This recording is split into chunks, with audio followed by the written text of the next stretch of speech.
Okay, so the question is, hey Jeff, man, when do we use that weird ass freaking U sub anyway? Huh? I don't like it. I never want to use it. So that wasn't really part of your question. So, there are right now, we only know two ways to integrate. Do you understand what I'm saying? Now, from your perspective, you don't really understand, because if anybody takes Calc 2, you're going to learn every section in Chapter 7, and there's 8 of them. Just about almost every section has a brand new kind of way to integrate. And you don't have any reason to know that besides I just told you. So literally, if you can't directly integrate something, what else could it be? U substitution. So the really weird thing about your question is, for example, what am I talking about? What if I had this? Do I need U sub for this? Two questions. Do I need it? And even if I didn't need it, could it work? Why could U sub not work? Pretend like you could read what I wrote. Can everybody pretend that hard? Let me rewrite this. There you go. That looks a little more like X's now. Well, if you try deriving 1 plus x squared, you just get x, which is not the derivative of. I like the way you said that. You get 2x, but the 2 doesn't matter. Yes? So when I say you take the derivative of x to the 7, then you get x to the 6th, I actually get 7x to the 6th, but the number doesn't matter. Right? So what's missing in order for me if I wanted to use U sub? What's missing? So what should be on the top?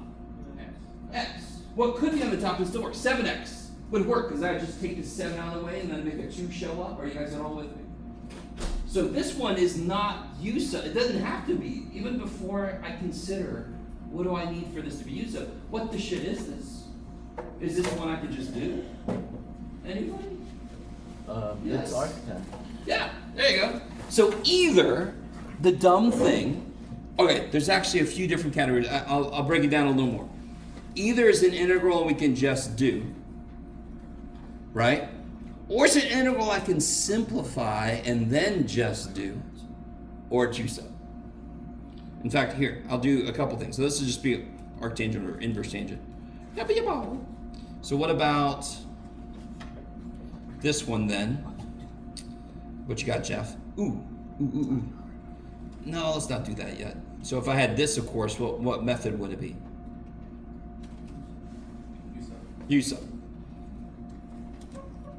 Because the derivative of the bottom is on the top, minus a constant, and constants don't bug me. I can bring them out, I can divide and multiply, I can make any number I want show up. What matters is, do I have the variable component for U sub? Yes. So this is not going to be arctangent. It's not going to be related to arctangent at all. This is actually going to be natural log. Okay, but the U sub makes it really clear that that's the form this is in. Let me see if I can remember what I was just thinking about. Damn it. Oh, here we go. Perfect. What about, let me write 2 of these down. What you got, Jeff? What about...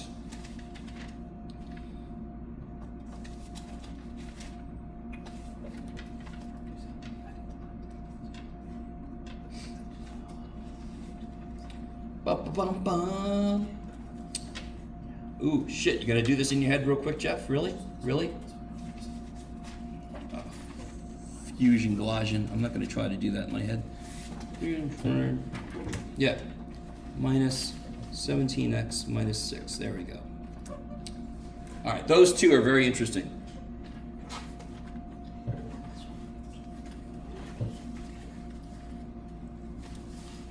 Number 3 and number 4 there. Okay. Can somebody tell me, what's the first thing you think when you see something like 3 and 4? Simplify. Yeah, the first thing you should think is simplify. That's perfectly fine. But expand on that. Because even if you could factor this, could x minus 6 even be a factor of this? No. So look for 2 things. Go, okay, this could be factoring, but let me rule out, here's what I always tell students, especially when you get to Calc 2. and you start learning more stuff, rule out U sub. Would U sub work here? How do you check to see what would U even potentially be? Bottom. The bottom. Why? Higher degree.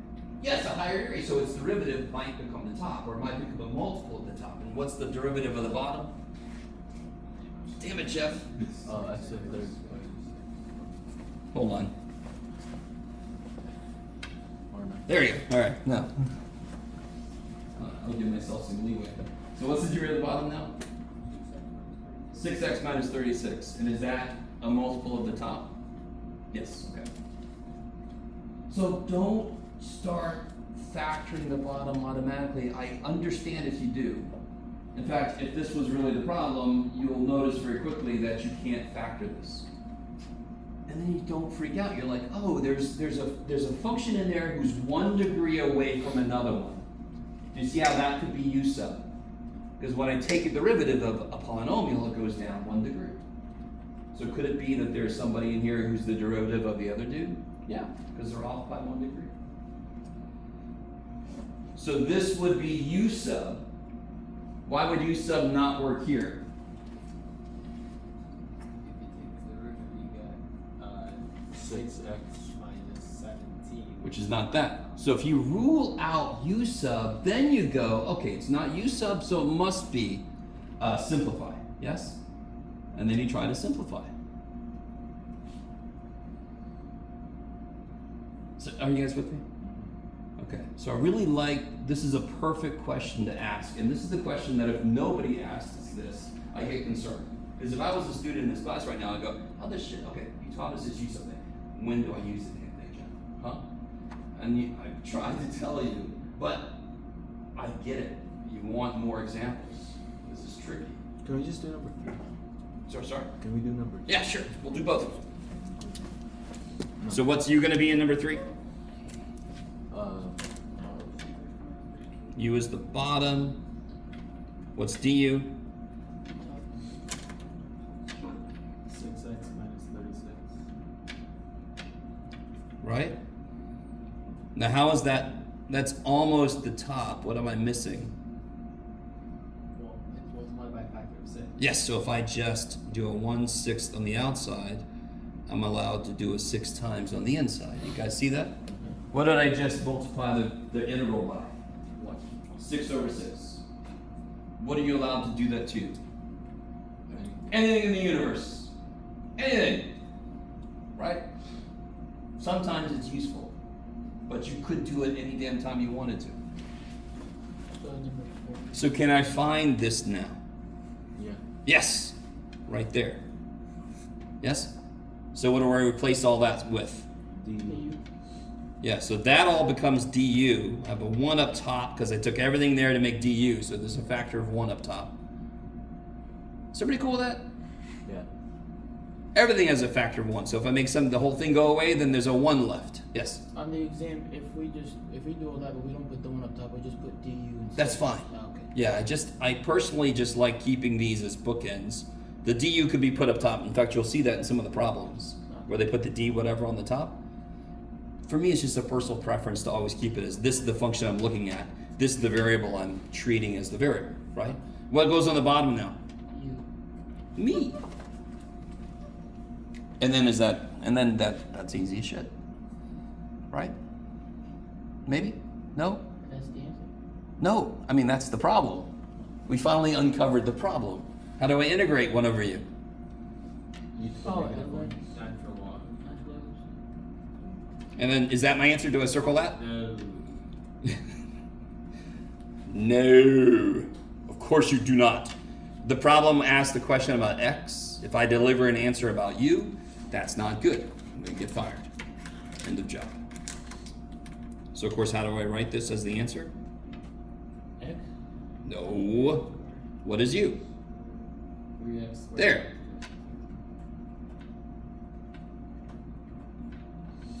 Now, do you guys see, if I took this guy's derivative, wouldn't it be 1 over this times 1/6 times the derivative of this on the top? Yes? I mean, you could see you might start to realize when you see a problem like this, your brain should say, oh, that might be a natural log. Because these are offset by 1. The top is the potential derivative of the bottom. How do I check? I'll just take the derivative and see if it is. If it isn't, then I go, oh, it's not that kind of problem. This is a factor in simplified. So can you guys factor number 4? Don't say anything. If you have trouble with it, you're not thinking about it correctly. It's easy as shit. It's the easiest damn thing I've put up here ever. Barely any thought required. What's the only way this could factor so that it would be useful? X minus 6. Yeah, so I assume that's part of the answer, and if it isn't, then I go, oh shit.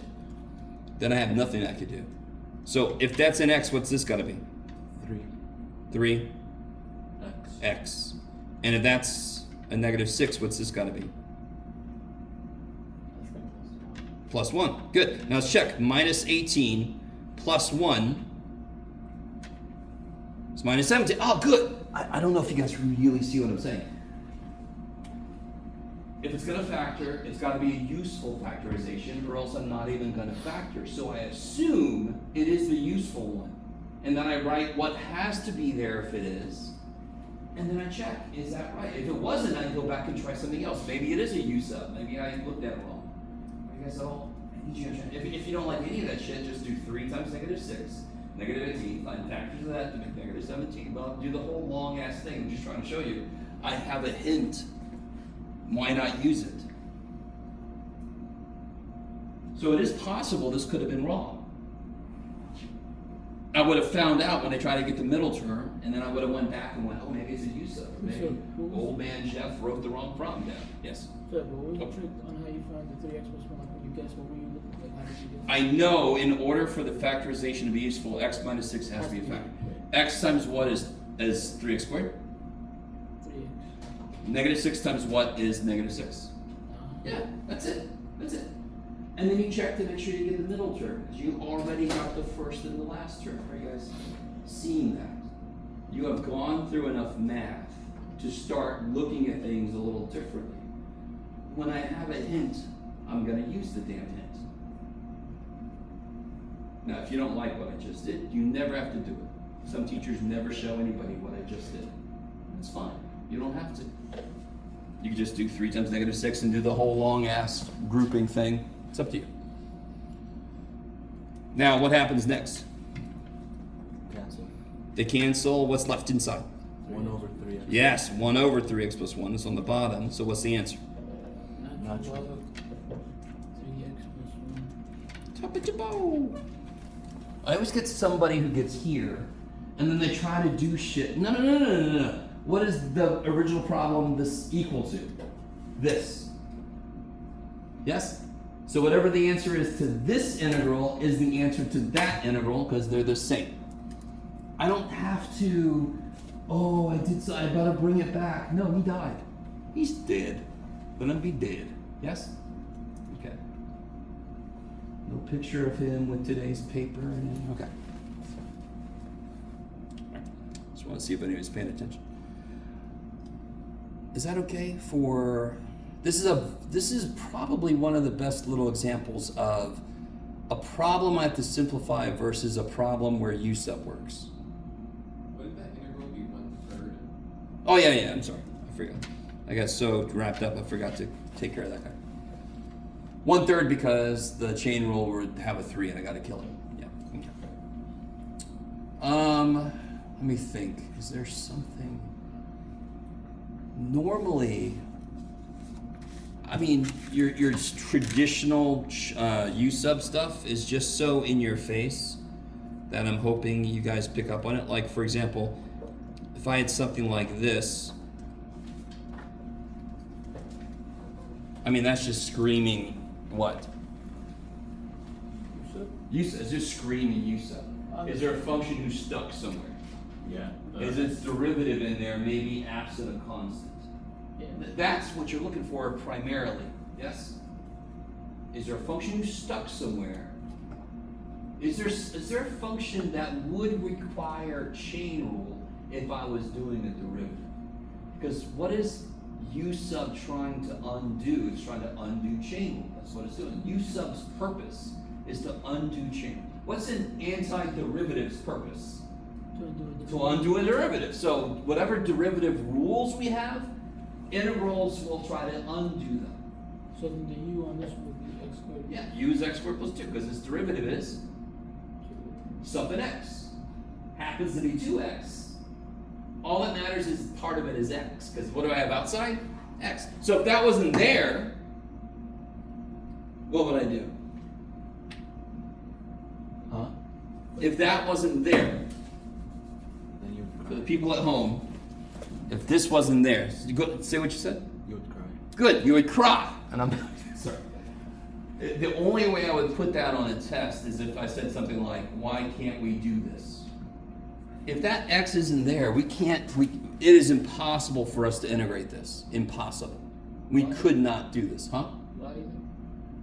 Well, think about, it can't be a u sub. The answer can't, so if that wasn't there, the answer can't be sine of this, because what's the derivative of this? Cosine of. It's cosine of x squared plus 2 times 2x. Is there a 2x? So that can't be it. Yes? And I am missing a variable requirement. I can't just divide by whatever. I can't do that. I'm missing it. It's not there. I can't do it. Let me focus on this for a second. It's an interesting thing. You're not at a place yet where you can everybody see why u sub works here? Right?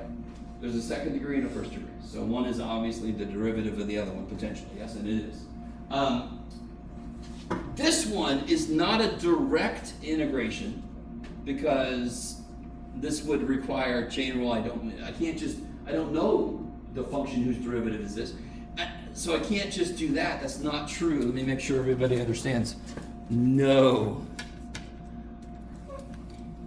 Because the derivative of this has extra shit. This would be related to this guy, because the extra shit is in there. Okay, maybe. So back to the original question. So the x squared plus 2 would be the u, so the du would be 2x. So then you- Yes, so then I would do the 1/2 and the 2, and then I can get my du here, right? Is that cool? So that u sub would work. Okay. Here's a deceptive one that we can't currently do. We can't currently do this. It's not overloaded with shit. It's just whose derivative is natural log. Don't say 1/x because that's the derivative of natural log. I'm saying what function would I take a derivative of? Holy shit. That's actually the first method you learn in Calc 2 is how to do an integral like this. It's a way nifty process. Here's another simple example of one. So we can't do.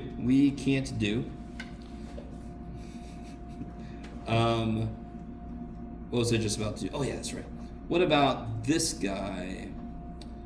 Yeah, let me just make it this. We can't do that. Would u sub work? U sub wouldn't do shit for me. U equal x, and then du is dx, and then I get integral of u cosine u. It's the same integral. I did nothing for myself. But this is a really good question. This is really, really good because we learned integration, and then we learned u sub. So I'm really happy somebody was like, well, what is it we can't do? And the slightly, not depressing, but the slightly, anyway, the answer is a whole shit ton of stuff we can't do. There's a whole shit ton of stuff we can't do, and that's the first thing we do in Calc 2, is just continue this, yes? So if you never take Calc 2, you'll never know how to integrate that to it. You can ask ChatGPT on it. Or your favorite, don't use Grok, because Grok is, I won't say it. Right. You guys at all with me? Is everybody with me? Can you, how could I do one change to this? Not erase anything, how could I add one thing and then number 7 becomes doable? What one thing could I add and then I could do number 7? Yes, if I just put a square on the x. Why does that help? Because the derivative of that. Because the derivative of the inside would be what's outside. U sub would work. Q. So what would the answer for the first one that we did, the U sub? Do you want to do this one?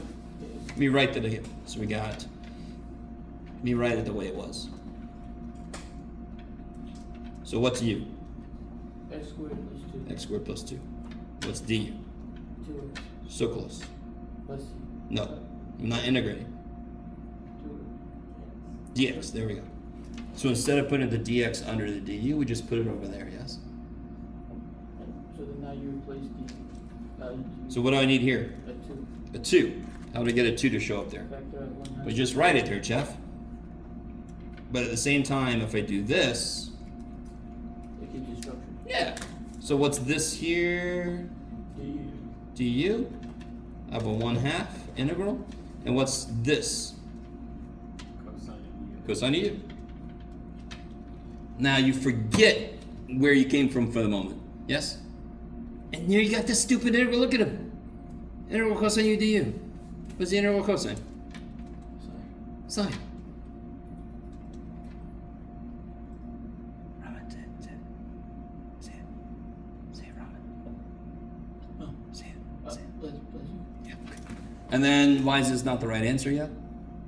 Because it's asking for Because the original question had x's in it, so my answer is going to be 1/2 sine of. You could do it. Without u, what was u? X squared plus. X squared plus 2. Yeah, there you go. Does everybody see? I mean, we set u equal to that. So when later I see a u, I can just put back in what I made u. I made u x squared plus 2. So once you identify the u and the d, basically put them in and just find the anti-derivatives of Yeah. What's the derivative of sine stuff? cosine. Cosine stuff times derivative of stuff. I don't think I'm ever going to be able to explain this in a way that everybody can get it. It's a weird thing to hear a teacher say, but I can't, and that of course makes me feel bad. But I think some of you guys get this idea. I'm uncovering the form, and I've said this multiple times, but really, really stop and think about this. Doesn't this say cosine of stuff times the derivative of stuff? Yes? Do you guys see that? This says cosine of stuff times the derivative of stuff. Everybody see that? And what does this integral say? Cosine of stuff times the derivative of stuff. So those are the same stupid integral. I just didn't let stuff look bad. I just replaced it with u because I don't know what it is. And now it looks a lot cleaner. That captures this in a cleaner way. Here. Wait. How do I take this guy's derivative? What do I have to do? I'll do this side. Negative sine of stuff. So I'm taking the derivative with respect to x. Yes? So then how do I take this guy's derivative? Negative sine. Negative sine? dy. No. Of stuff. Of stuff times Y. dy dx. Yes? So this says cosine of stuff, the derivative is negative sine of stuff times derivative of stuff. Yes? And here I'm integrating, it's the same idea. This would be cosine of stuff times the derivative of stuff. Cosine of stuff times the derivative of stuff. I'm just, instead of putting a y there, I'm putting a u there. Yes? Remember when we did implicit, I told you y is a function, I don't tell you what it is. U is the same kind of idea, except we know what it is. We just don't put it in there because it makes it look worse for the most. So in the middle, I just make my integral look better, then I integrate, and then I bring back in the details. Okay, maybe. So there's the idea about what u sub is trying to do versus when do I use it. Yes? So hopefully those make some kind of sense. Anything else? So in the exam, The question is say use U sub to find this, or is it like you have to recognize when there's like a derivative and a thing that's stuck where you like, oh that's. Oh hell yeah! I'm just gonna say integrate these, and you have to identify which ones are use sub and not. Right? So that's why that's a skill that I need to test you on. Yes. So let's do this.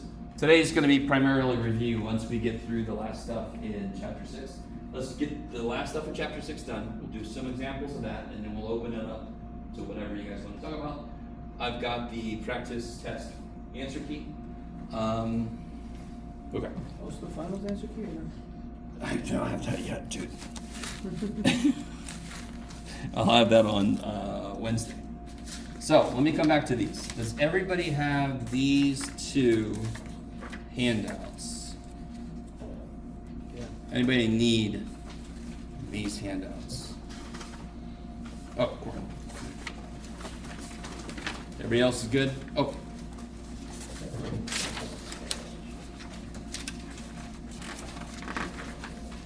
Everybody else is good? Okay.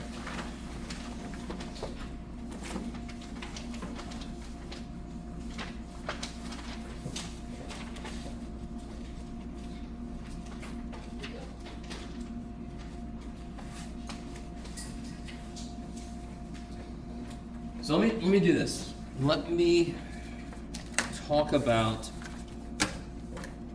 how do I do this?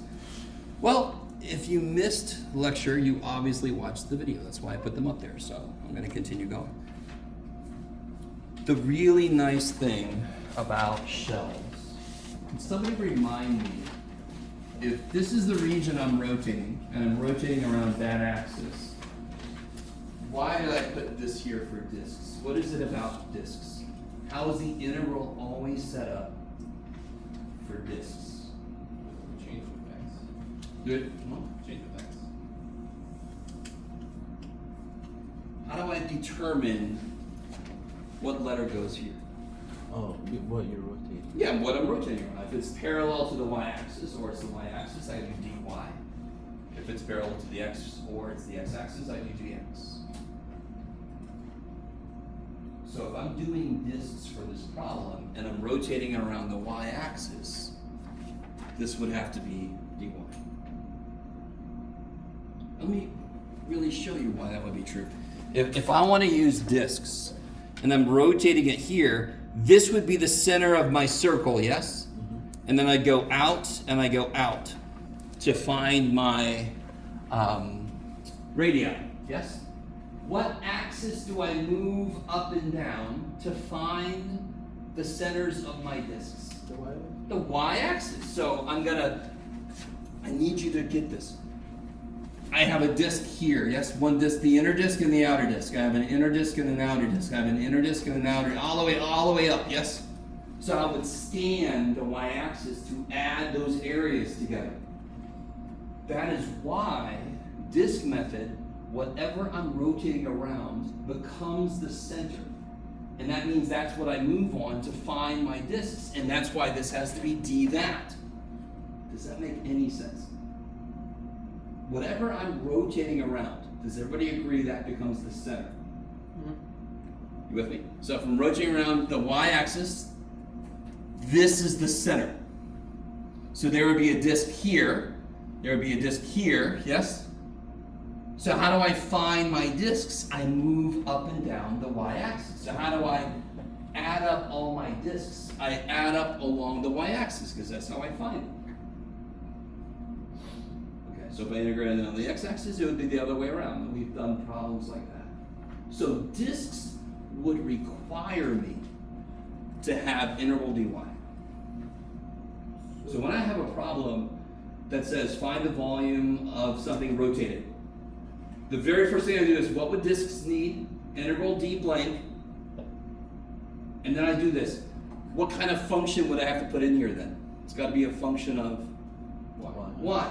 Currently I have a function of X. In order to do disks, I would have to do what with this? I'd have to solve for x. Can you guys imagine trying to solve that for x? Right? I don't blame you if you're like, I don't even know how to start that, man. And I can't just go subtract, add, divide by 14. There, I solved for x. No, of course not. That's bullshit, because then you got x's everywhere. You don't have x by itself. You have to find Can you guys? Sorry? Do you have to integrate it? No. We can't. Can you simplify it and then it will be easier to solve Simplify what? the equation itself? How do you simplify it? What can I do here that hasn't already been done? The division thing. What do you call it?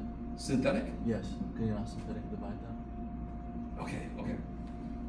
So everybody cool with, if these two things weren't there, I could solve for x, correct? If the first two terms were not there, I could solve for x. And I think I've told you, if that first term wasn't there, I actually could still solve for x. It would just be really gross. It'd be a weird application of quadratic formula. The minute I put this guy, screw that. And if I were able to, just to pretend like I factor this thing for a second, does that somehow make it easier to solve for x? No, it makes it even kind of worse. Okay, I desperately, what's really weird for you is we as a teacher, we always show you how to do things, and we never really totally stop and go, we can't do this, can't do that. So you don't get a lot of practice at recognizing things you can't do. So let me take it down this road one more time. Disks require d axis I'm rotating around. I'm rotating around the y-axis. That needs dy. This function has to be in terms of y. It currently isn't, and I cannot solve for x. So can I use disk method? No, I can't use disk method. And as far as what we've talked about directly, that's the only method we know. So then we come up with another method. And this method is stupid neat. So if I do rotate this around, do you guys agree I'm going to have a hollow inside? In fact, you can see it here better than anything I could try to draw, yes? Yeah. So what this method does is it says, okay, instead of trying to make an inner and an outer disk, what we're going to do is we're going to draw a rectangle, a representative rectangle, just like we were doing in Riemann sums or whatever. And if I rotate that, that makes this shell. It's a cylindrical shell, and we call it a shell because it's got a hollow inside. And then if I really want you guys to see this. Remember how disks worked? Is I just added up all the big circles all the way up, all the way up, and I add them all up, yes? So here, if I move over one and make another rectangle, and then make another cylindrical shell, and then I just keep doing it. I just keep creating, get a rectangle, make a shell, get a rectangle, make it, and then I add those up. Are you guys all with me? If I do that, I end up getting the actual shape that it would make if I rotated it. I end up getting slices, but instead of slices like this is disk method. I take a slice and I look at it, it's a circle, yes? Instead of slices, I'm doing these weird little circular scans of it. It's almost like, you guys know when you slice a tree open, you can see the rings, yes? Maybe? So if I took one ring and added it to the next ring in and added it to the next ring in, wouldn't I get the area of that? So this is like a tree ring, 3D. So if I just do that for every piece of this function, I'm going to get the volume of the end shape. Yes? Wouldn't that only be a rough estimate? No. Well, this step to this step is huge. Because can anyone see what's happened from this step to this step? No. How many rectangles am I using to create this? Infinite. And of course that's what we do next, right? So we would have a rectangle here, and it would get rotated. We would have a rectangle here, we would have a rectangle here, another one here, another one here, another one here, another one. Yeah, But then I would let the number of rectangles go to infinity, which is why this process is built off of integration, because what adds things, infinite numbers of things? Integrals. That's one of their main jobs, is to add an infinite number of things. So is it going to be the same process as the... Well, here's the only difference. What did we do with disks? We got the area of a disk, which is pi r squared, the area of the surface, and then we multiplied by its thickness. And then we added those up. So we get the integral of pi r squared dx, or dy, depending on which way it's oriented. You guys are all with me. This method was adding up a bunch of circle areas times the thickness. So you end up adding a bunch of little pennies, and then you get the whole shape. Yes? So, let me think. What do you guys have in your lives? I guess coins, we still have coins. Pennies are basically going away. I used to talk about like CDs, but now nobody has CDs anymore. Yes? Coins. We've all seen coins. You know, like Bitcoin? Sure. So if you stack a bunch of coins up, it makes a little cylinder, yes? How would you get the volume of that cylinder? Where you can add the volumes of all the little pennies, or pennies are going away. All the little quarters, or whatever you used. You guys with me? Alright, I teach, so I probably use this. So, I guess, so if I add a bunch of little contributions to the whole thing, I'm going to end up with the whole volume. And the integration makes it infinite numbers of nibbles. So I get a perfect volume.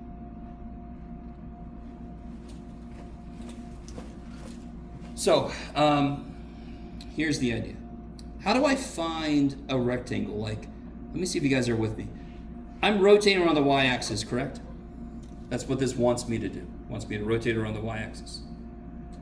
How do I find a rectangle, though? Like, how would I identify this rectangle versus this rectangle? Where are they sitting?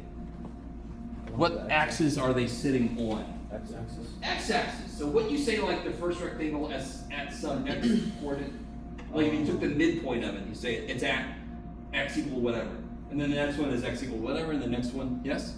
So how do I find my rectangles along the axis that is perpendicular to this one? So discs require me to have integral d axis I'm rotating around. Shells requires me to have integral d perpendicular axis to what I'm rotating around. So why could I not do discs for this problem?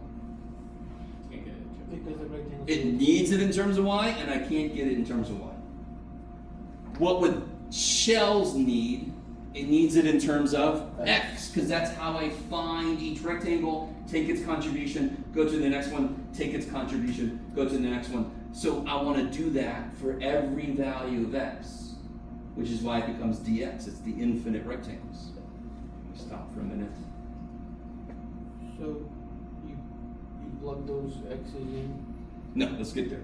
Hold on. So, two things we need now. We need to know the surface area formula for a cylinder. Yes? So here's the idea.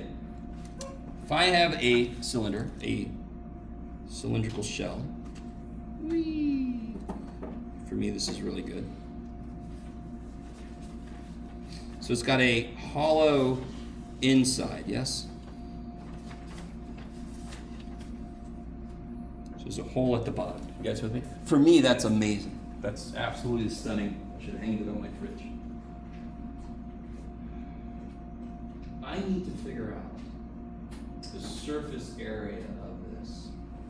And in fact, can you guys see what this would be? Let me come back to this. Do you guys see that that would just be this? Yeah. And if I let my rectangles go to infinite number of rectangles, what would that width become? Yes. There you go. Yeah.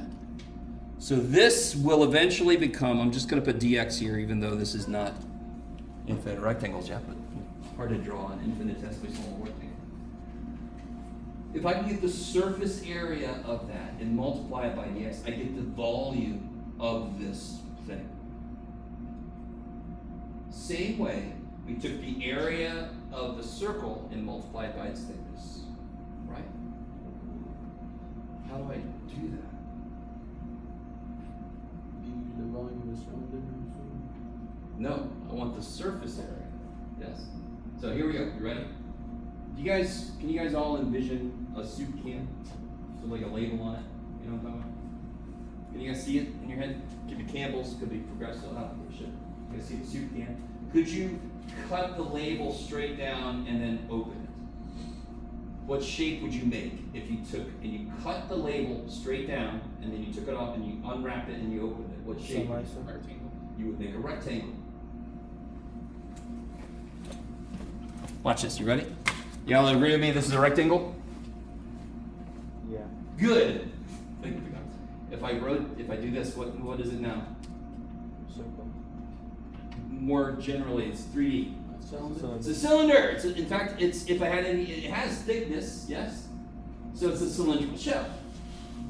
So I need to know the surface area of this. Did I change the surface area just by doing this? Is the surface area different just because I opened it up? Is it easy to get the area of a rectangle if I know what? You know the width of Like, okay, good. Am I recording? Yes. Thank gods. Oh, you guys have so much fun with me, I know.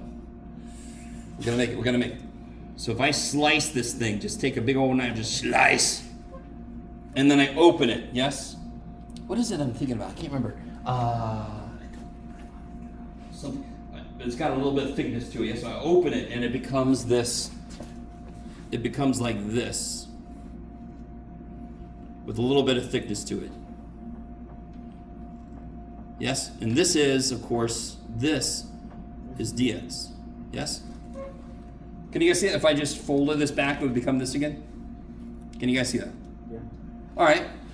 This is the radius. So what is the circumference? 2 pi r. So of course when I unwrap it, this is still 2 pi r. So this is 2 pi r. What's this? Height. What is the area of this rectangle? Height times 2 pi r. Yeah, 2 pi r h. Yes? And what is the volume of this then? What's the volume of this then? Let me do that like this. I should, yeah. So this will be dv will be 2 pi r h dx. It's going to be the area times the thickness, yes? Okay, maybe. So a volume element, if I do one shell, that's one volume element, and then I do the next shell, and then I do the next shell, and then I do the next shell, and then what do I want to do with all those volume elements to get the whole volume? Add them. And since there's an infinite number of them, I do that. Okay. Let me stop for a minute. This is basically the same thing we did with discs, except our area formula is different. Why is this area formula actually a little bit better? Because it doesn't have a square. And the square sometimes screwed us over, yes? If you tried any of the practice tests, you had a few problems where you had to FOIL out a trinomial. Very exciting. So let's come back to the sheet here. All right, let's take a look at this. Don't worry about all freaky numbers. Who gives a shit about numbers, right? They don't bother us at all. So here's the formula we just came up with. Very often, as long as my stuff's in terms of x, this is what it would look like. If it was in terms of y, it would just say fy dy. Yes? Okay.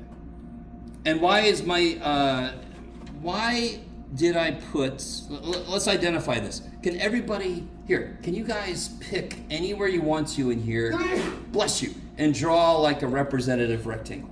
Do it. Just pick anywhere you want to in there. Draw in between here and here, yes?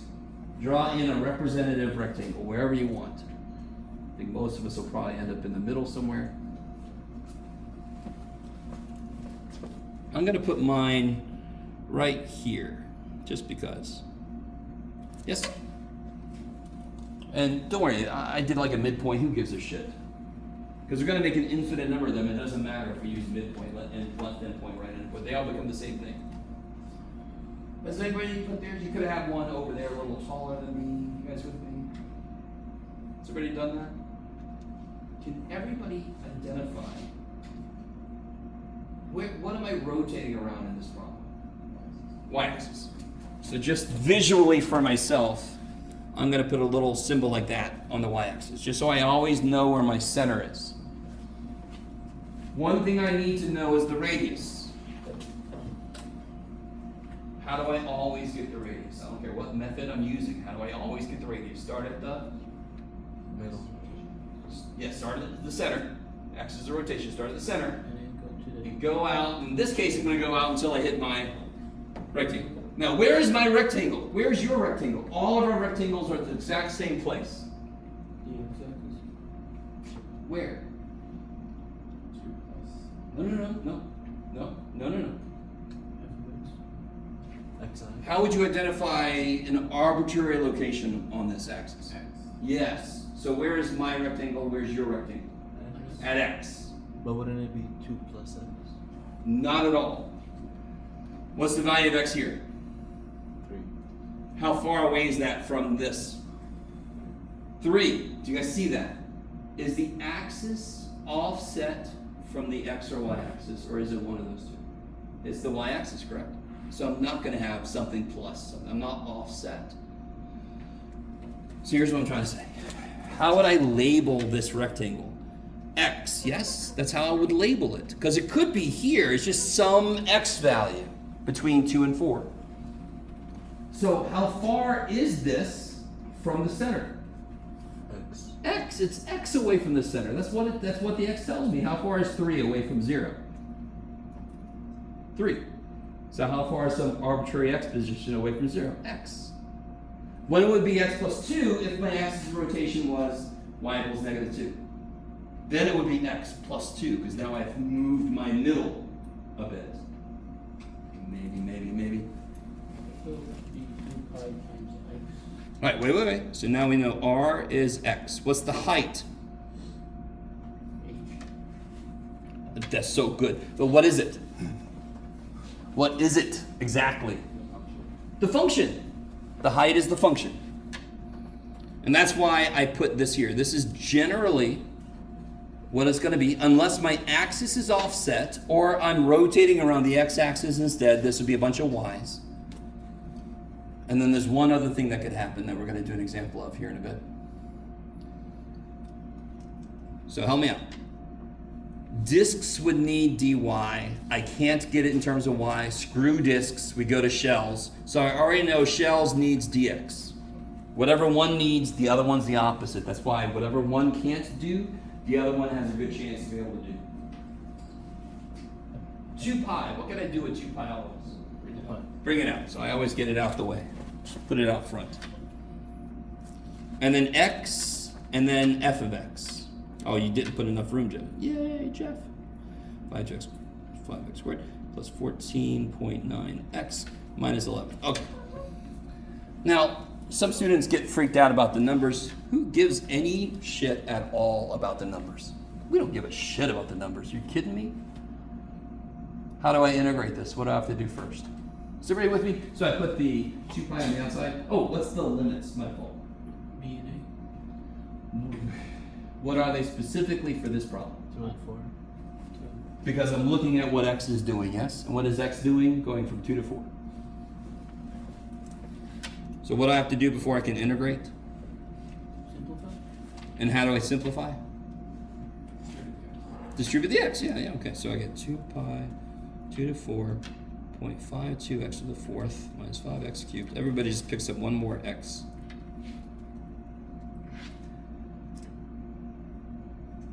Now to me, I will be very honest with you. I hate where we are right now because the rest of this is so boring. I can integrate this. Easy as shit. Easy as shit. Do not let it be hard. How do I integrate this? 0.52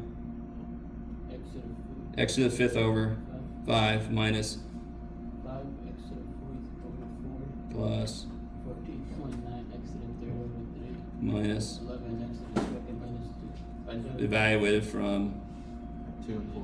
yeah, who cares? And then you just throw in the calculator. I don't give a shit. No, really quick. Of course, right now I want to know what the answer is. I want to see what it is. I want to make sure it's positive for one thing. If I get a negative number, that means I made a mistake somewhere. Because I'm saying this thing has negative volume, and well, I shouldn't make that thing.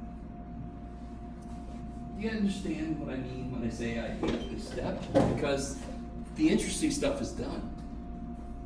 But for you, just please let that be easy as shit. Who cares what numbers in there? I'm going to throw this in that calculator. Who cares? Yes? Maybe? No? It's a polynomial. You can't get anything better than a polynomial ever. Polynomials kick ass. Okay, maybe. So throw a 4 in, throw a 2 in. I almost don't care. You guys with me? Okay, that sound means yes. Now listen. I mean specifically just this. The shells method, we want to do more examples because it's trippy as shit. Yes? All right, so let's do that. So the thing with shells, you draw the function, you pick anywhere in here to put a rectangle. Now, I want to tell you one thing about the rectangles that's kind of nice. They will always stand parallel to the axis of rotation. They will always stand parallel to the axis of rotation because I want to take this strip and I want to rotate it. Yes? I'm going to take this and I want to rotate it, make this cylindrical thing. Okay. Let's take a look at the other side.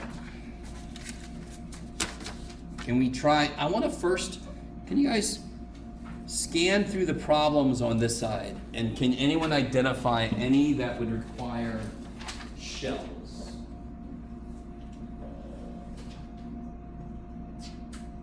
The first one. First one, yeah. Why? You can't do that. You can't. What would this, so here's what you always do. How many methods do we have to find volumes of revolution? 2. What would disks always need? How do you always know? What would disks need? Integral d what? What would disks need in this problem? dy. dy, because that's what I'm rotating around, yes? Now somebody else tell me. Knowing that, you can always write that down. Why do I know then disks won't work for this problem? Because it's What? I know you got it. Somebody else tell me. Why would disks not work here then?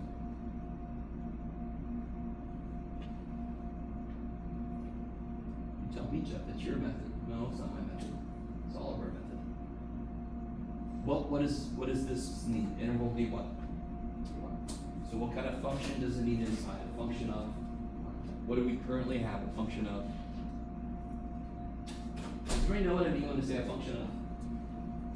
Y is a function of x, because x is the thing I do shit to make y. What does this integral need? A function of y. I need some x equals some stuff with y. We solve this for x. No, so let me, maybe what's good right now is to show you an example that actually would work. So what if I had y equals cube root of x around y-axis 0 to 1. Y equals 0 to 1. You with me? So let me do one more thing. Y equals to that, and oh yeah, I can just say in quadrant 1. That'll do it. Okay. So if I kind of graph this, the cube root of 0 is 0, the cube root of 1 is 1. Cube roots kind of look like this. They look like this. Whee. Okay. And I have to be even more precise, don't I? I'll just say this region here. If I want to rotate around the y-axis and I want to use disks, what would I need? What would disks need?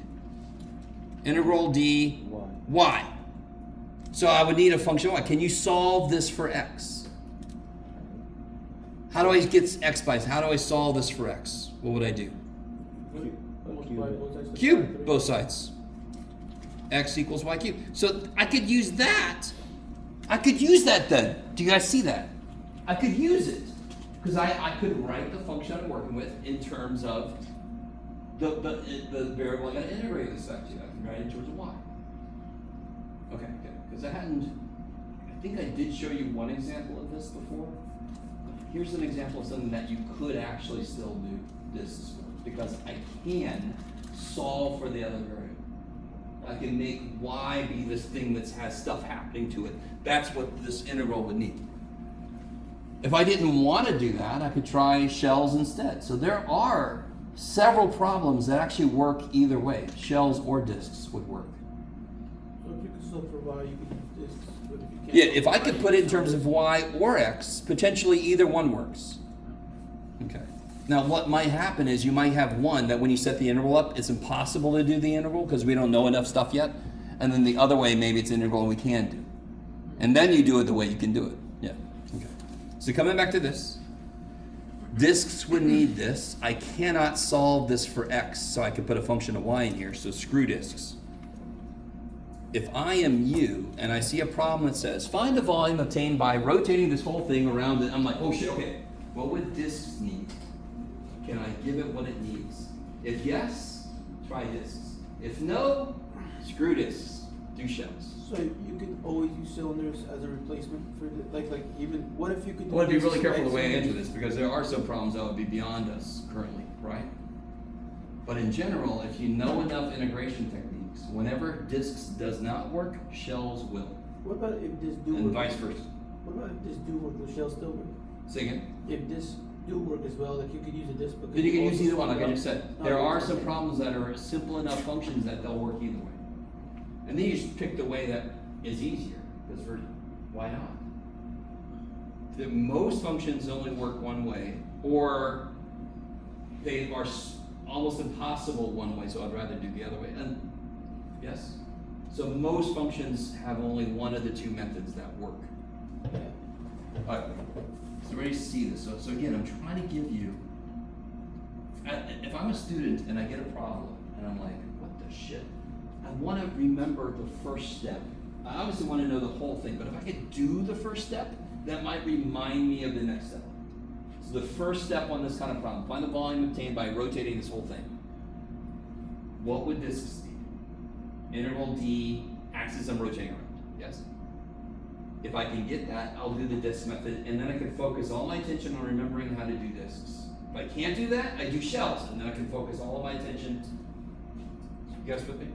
Because I think students, you guys think you're supposed to have everything in your head at once, and I'm like, no.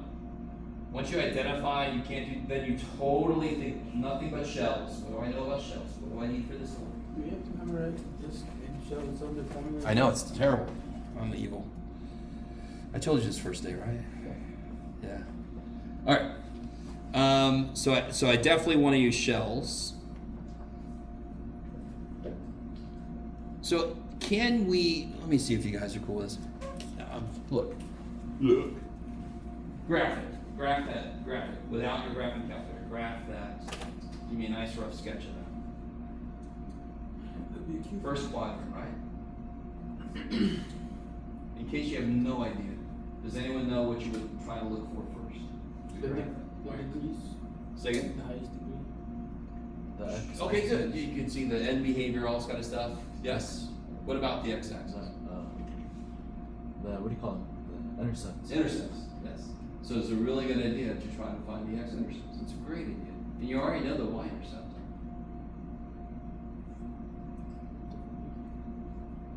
The y-intercept. We can do this. Go on. The y-intercept is Negative the five. function. Is it the? Huh? No, the y-intercept is negative. 0, negative 1. Bless you. Which is outside of the first quadrant. So if I were to graph any function in the universe, a very good first step is what are its intercepts? Because those are anchor points. Yes? How do I find the x-intercepts of this function? Factor. How do I factor this thing?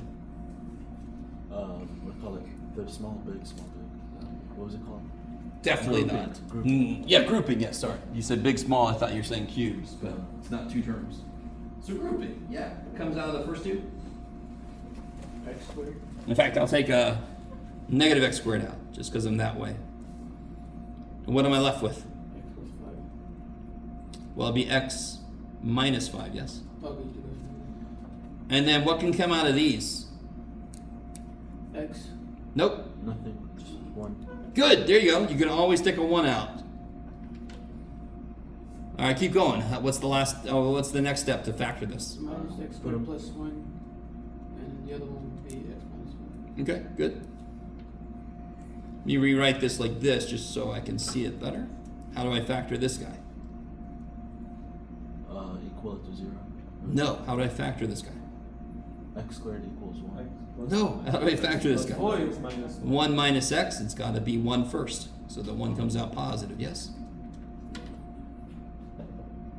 So what are my x-intercepts? 1, negative 1, 5. 1, 0, 5, 0, negative 1, 0. Yes. So if I want to graph like a little sketch of this, it hits 1, 0, 5, 0, and negative 1, 0 I don't care about because it's not in the first quadrant. Who cares? Now, just for a rough sketch, all I need to know now is if it goes down here, then the only part I care about is over here. Now, I actually know it doesn't already because the y-intercept is negative 5, so it pretty much has to do this. But if I just plug in like a 3, if I just plug a 3 in, I could see that it's going to be up here. Whee! So there is a rough sketch. I don't need a perfect sketch. You don't need a perfect sketch. I just need a visual anchor. Then I could draw my representative rectangle. I have an actual thing I could label. I can see what the shit's going on. Could you do this problem without a sketch? No. I mean, well, yeah. Of course you could. You could do it all day. It'd just be really hard. And then if you make mistakes, you'll lose more points because you've shown me less work. Maybe?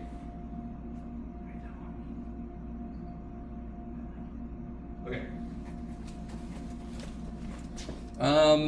Now, we've identified shells for this problem. Yes? It's still kind of new to us, but does anyone remember it's 2 pi integral? And I know it's going to be dx, yes? R times f of x. R times f of x. I love it. Okay. So I need to identify r, and I already know what f of x is. How do I identify r? Well, I pick a place, pick any place in between, put a little rectangle. How do I find that rectangle? And this in the center rotation is the y-axis. So if I start here and go out, how long is that? X. So this becomes 2 pi. We got to figure out the limits. X times f of x. So this looks a lot like that last problem we And just then you did. distribute, and then you integrate. Yeah. What would the limits be? Don't overthink it. Yeah. What's x doing across a region going from 1 to 5? This guy tells me I want everything in terms of x, so when I get the limits, x is going from 1 to 5. And I'm not going to do the integral. Yes, that's a no. You distribute the x like you said, integrate, you get all this x to the 4, x to the 5th over 5, blah, blah, blah, who cares? Is everybody cool with that? Are you guys okay with me stopping there? You guys does anyone need to see it? You can integrate polynomials. I know you can. Okay. What would I do? What would I do for number 2?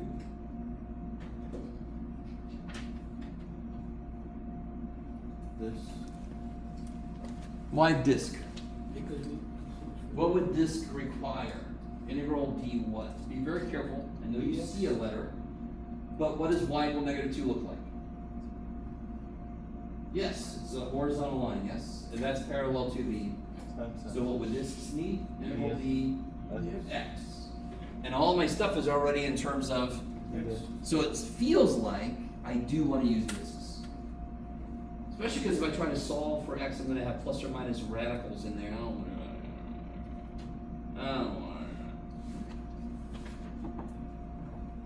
Now, how do I graph the sketch of my region? I only have to ever do 2D, right? How do I graph? Find the x-intercept. Yes, find where they meet. Because that's the only part I got to worry about. It's between those two things, yes? So take a minute and figure out where those two functions intersect, where they meet.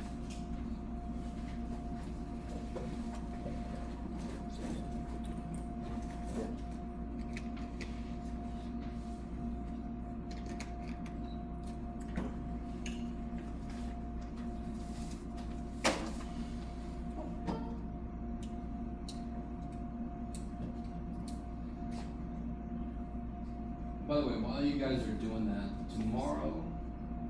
tonight, I'm gonna try to grade, I don't know, I'm not sure what I'm gonna try to grade tonight. Tomorrow, I'm gonna give back a bunch of homework, and a lot of it's not gonna be graded at all. Because if you did okay on the test, then I didn't go back and grade your homework, you're just gonna get it back to me. Anything you desperately want me to look at, you can just tell me to look at it. So you can, if you turn something in, you're like, please look at this, I will. Tonight, I'll try to figure out what's most important for me to look at. So if you want me to look at something for sure, let me know. Yes? So Okay. So you're not gonna grade some of the homework, or Yeah, physically impossible for me to do that, yeah. so there'll be no point in doing it. That's not, that's not. No, he's saying it's That's gonna be not okay, good. it's not gonna be that correct. As long as you give me something that looks like it's most of it, then you'll assume it's good. Okay. If you give me something where you've just written words, then no. Okay.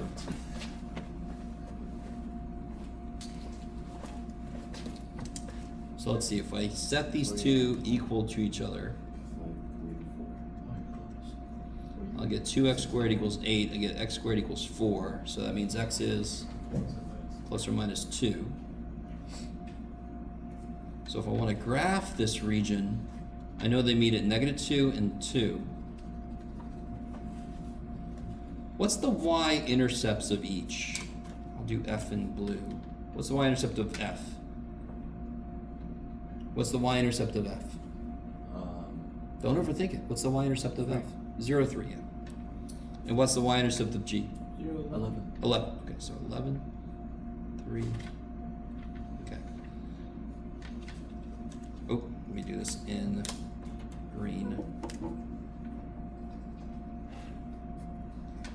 So they meet at -2, and when I throw a -2 in here, I get 7, yes?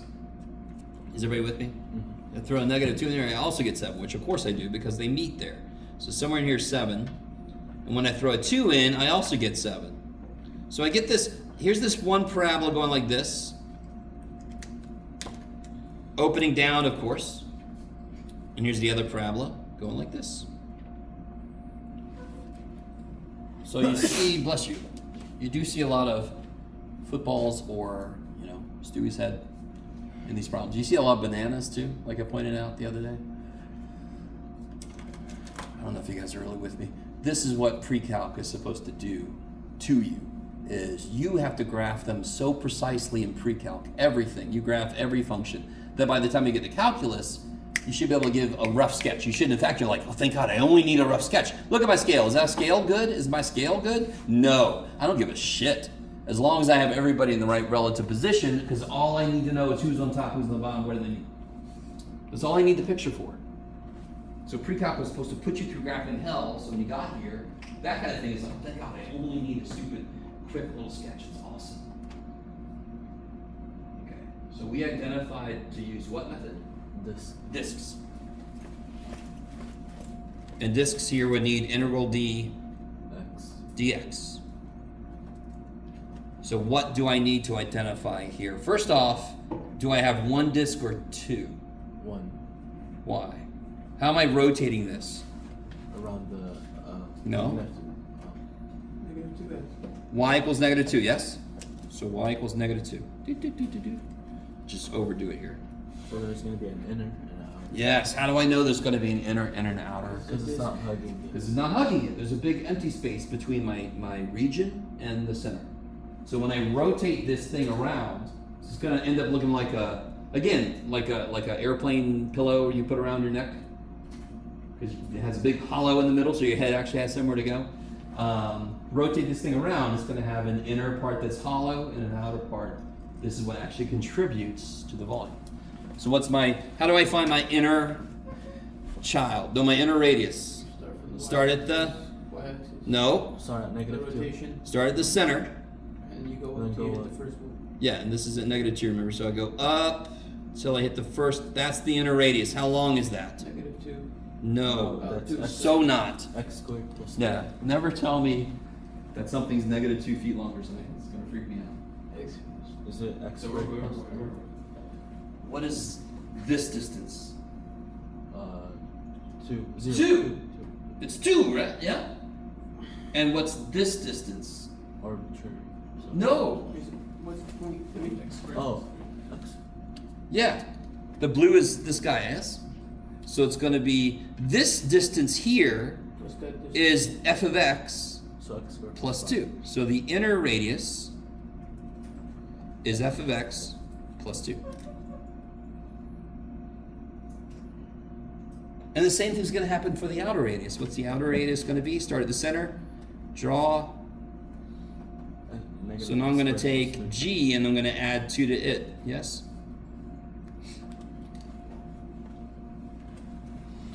Because this would be g of x, but this adds 2 to it. Yes? Okay, maybe. And then how do I set up the two discs? Yeah, how do I set them up? What's the basic idea behind this? What's the geometric formula that's inside of here? Pi R squared. r squared. Okay, so I take my what goes first? Which radius? The outer radius goes first. Did you give yourself? Minus. And of course it makes sense I'm subtracting because I want to subtract that part out so it's hollow in the middle. I want to like bore that middle problem out. Like you bore me. I'll shut. So then, what goes in this guy? X squared minus 5 X squared plus 5. plus. Yep, totally, all day. Because it was x squared plus 3, and then I added 2 to it. Why'd you send Rico to the power of 2? Do it again. Why'd you put him to the power of 2? It did. Like, where'd you Because it's pi r It's squared. pi r squared. Oh. So it's pi r outer squared. And our That's the whole sheet. And then minus, I'm going to cut the middle out. Minus pi r inner squared. So I'm taking a whole sheet and I'm cutting the middle out. That's geometrically, literally, physically what that integral is doing. And now, what would I say? What's one thing I haven't done yet, though? There's one more interesting thing. What's missing from the integral? Oh, And what you always do is you say, oh, this letter, what is this letter doing to get across the whole region that I'm rotating? What's he doing? going up. What's x doing across the whole region? Where does x start? What's the lowest value of x for where the region is? -2. Yes. And then what does x do? Everywhere until 2. so it's going from -2 to 2. If this was dy, what would it be? From Negative 2 to no. 11. No. If this was a dy problem, where's my region live? Between what y values? 3 to 11. 3 to 11. Yes. So it's kind of like, what's the lowest and highest value across this region, either x or y? And how do I tell which one? Well, because I wrote this down for myself. So what is x doing across this Stewie's head? It's going from -2 to 2. And now the rest of this is boring. Now listen, I really apologize for saying that because it's not that long ago that we learned how to integrate, period. So you're like, all of this is not boring, Jeff, this is all weird. But do you guys see what to do here? What would you do? Take out a 2. Distribute the negative. What do you mean? What? I mean, just Negative sign. What? What's happening? you would What? What? What do I do first? What do I do first? The very first thing. Take down to do. Or, Yes, square these. Yes? Yes? You can't bring a negative inside and you gotta square this, right? What do I do first? Multiply or exponents? Exponents, okay, so just foil this, foil that, then distribute the negative. Get your like terms together. It's a polynomial. In fact, here, go ahead and do it. Oh, wait. Go ahead and do it. It'll be a good little review.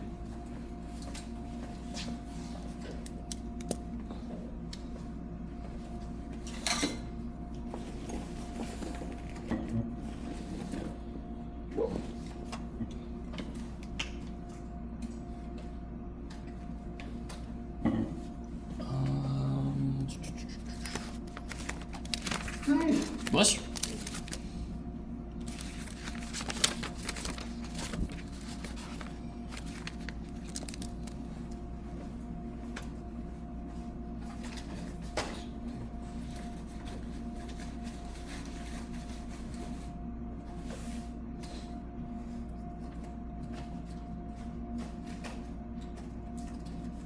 Here we go.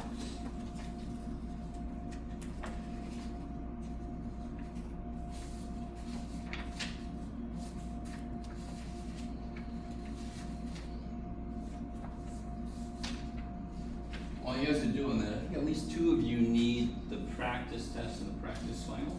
Is that true? Anybody need the practice test 3 and the practice final? Can't remember. Is everybody else good? I don't think so, but okay. We'll find out in a minute.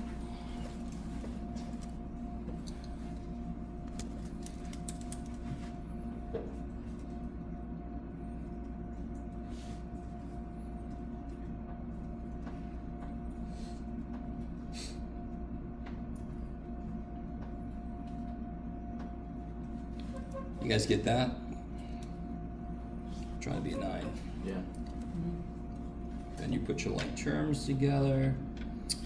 Let's see, 144 minus 36x squared. And the x4s cancel, that's always nice to see. That came out a lot better. Did I miss anybody? No. Look at that. Look at that little tiny thing. I think I got everybody. Okay. Wait, I left where out did you that one. differentiate it now? Sorry? Where did you Integrate. integrate? So Yeah, of course. Good. Pi time. I'm sorry. Good. Can you simplify that? No? What would you do? No. No. Okay. So what's the integral of 144? 144x Integral of 36x squared. negative 12x cubed. Yeah, you could take a factor of 3 back up. And I just throw 2 and negative 2 in there, blah, blah, blah. Yes?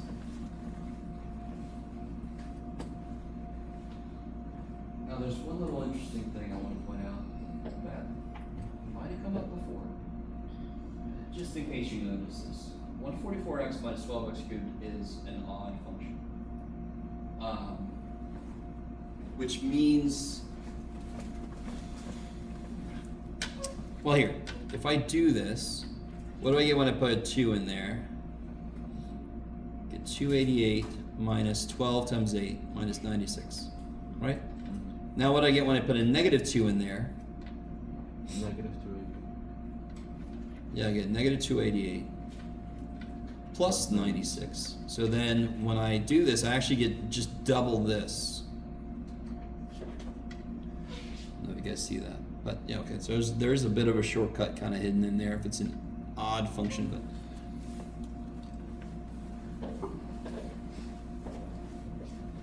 you know, if this is an even function, I should start here. If I'm integrating an even function, it'll just be, and I'm going from like negative a to a, it'll just be double half of it. Okay. Is it really important to do that? Alright, so whatever that adds up to be, that would be the volume of what I get when I rotate that around. I wanted to show you at least one example of of what I've sort of been talking about, but let's see what you guys think about this. Can you guys try to set this up? Let me be really clear. This is one wall. What is this the definition of? Y-axis. Good, that's the y-axis. And this would be a horizontal line at y equal 4. So there's, That's not a rotation. the region is going to be bounded by those walls. Try to graph it. Which is big because to do the homework or this stuff, it's actually have to be able to graph the region.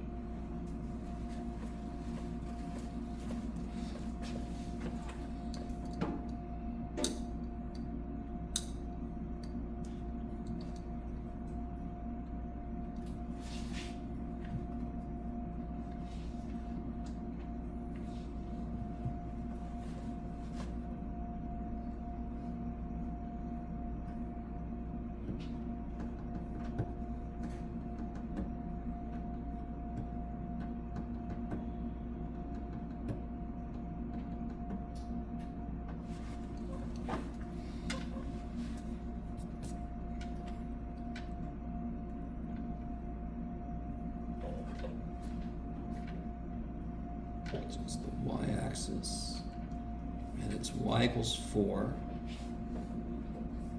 Those are two walls.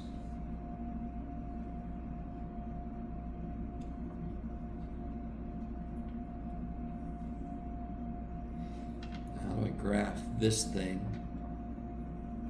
X-axis. X-intercept. Yeah, when x is 0, what's y? -1 or 1. When x is 0, I get the natural log of 1. What's the natural log of 1? U. 0. So I get y 0. So 0, 0 is a point of the graph.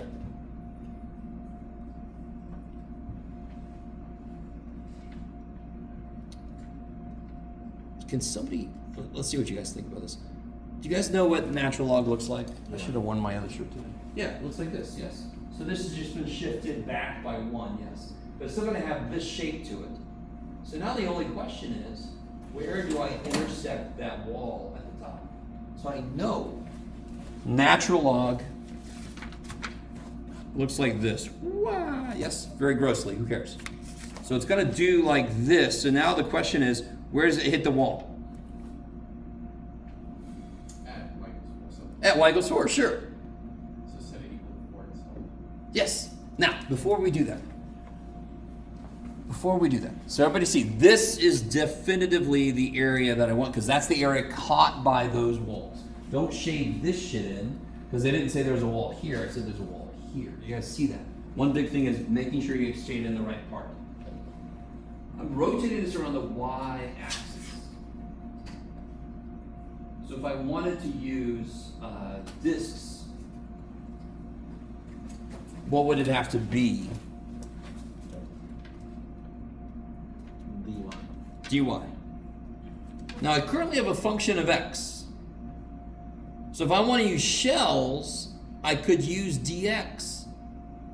But I don't know if you guys realize, can we integrate Yeah. a lot of yeah? You guys are neat. So Well, enter there now. integrating something involving that's probably going to be more difficult. Yes? Okay. If I tried to set shells up, I'm integrating about the y-axis. If I tried to set shells up, here's a rectangle. To find the rectangle, I'd have to go to x. Yes, the radius would be x, and the height would actually be, and this is one case, we're not going to do shells. I don't know if you've picked up on that, but just to show you, what would the height of this rectangle be? H. 4 minus. Yes, the height of this rectangle is going to be 4 minus the function.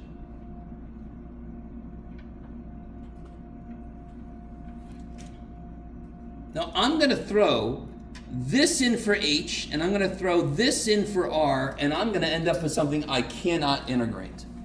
So do I want to use shells? No. Shit, no. So then I go back to discs. What was the reason? Again, I'm trying to emulate for you. In fact, you guys have got to understand that part of learning anything is not knowing what to do the minute you see something. It's very human to freak out, but you calm yourself the shit down and you start going, how do I investigate what I could try to do here? If I try to do shells, it ends up with an interval I can't do. That's fantastic. Now I know it's discs. So everything of all of my attention can focus on what does discs need for me? Let me make that happen because it's the only way I can do this problem. What does discs need for me? dy. So I need to do what with this? Divide by 3 and then Solve for x, yes? How do I solve this for x? Like you said, I could divide by 3. What would be next to solve for x? e. Raise e to both sides, because these could die. And then last step, Subtract 1. subtract 1. So that is my function now, is this guy. That is the definition for this wall here in terms of y. And now you can see, if I was trying to do shells, I would have to figure out what this x value is. I'd have to set this equal to 4 and solve, and I get some disgusting. But now I'm doing dy, what is y doing across my region? What's the y values that define my region? From 0 to 4. 0 to 4. That's going to be my limits on my interval. I don't have to do anything freaky. So I know this is going to be 0 to 4 pi. Now what kind of, does my region hug my axis? That's for discs, yes? Yeah. Totally. So it's even getting better. It's not 2 discs, it's 1. So if I draw one example radius in there, what's the radius? Get out of there. How long is that? From here to this. How long is that? What's the definition of this wall? Might be this. What's the definition of this wall? This guy. So how long is this? This. I need you to get that. Real quick. How long would you say this is? Wouldn't it be this? Okay. This is that written in terms of y then. They work the same way. Yes? How long is that up to this function? What is that function? That's what that function is. That's how long that is. So it'll be pi times r squared dy.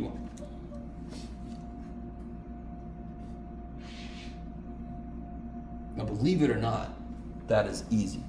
Is that gonna be on the test tomorrow or on the final? Yes and yes. On both. Yes. Yeah, Jeff, you're making me like even more. Can you guys, what would you do first to do that interval? What would you do first? How would you do that? Foil it. Okay. Square that out. You foil it out? Yes? Go for it. Go ahead.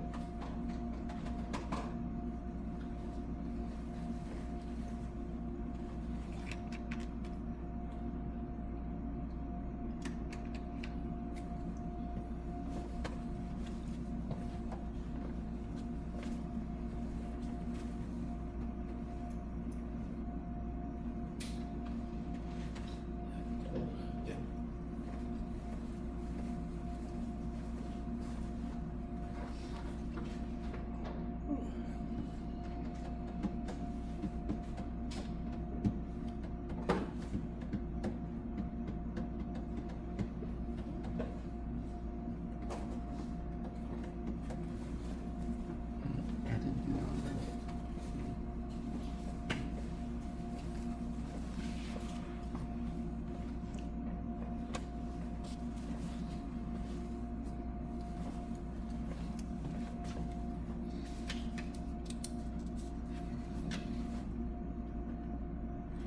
So let's see, if you write this sucker twice, what's e to the y over 3 times e to the y over 3? E over 3. It's y, sorry. It's not 4, it's y. Oh. Right? So we solve for y? I'm sorry, solve for x, is a y there? So it'll be e to the, Y squared. no. What do you do with powers when you multiply like bases? Add them. So it'll be e to the 2y over 3 minus e to the y over 3 minus another e to the y over 3 minus 2 e to the y over 3. Negative 1 times negative 1 is plus 1. We always make a big deal out of, if I'm multiplying two like bases, I add whatever the powers are. So y over 3 plus y over 3 is 2y over 3. Nothing big. Right? The process never changes. Just what I'm applying to changes.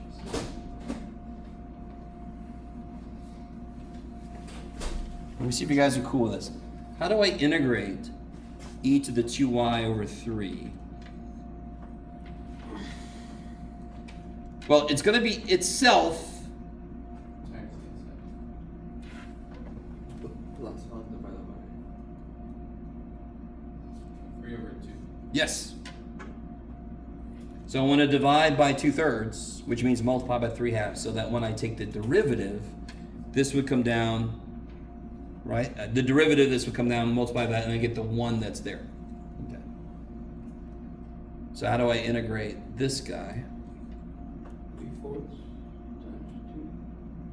Well, this would be e to the y over 3, yes? 6. Yes, this would be 6. Because a 1/3 would come down, so I want to divide by 1/3. How do I divide by 1/3?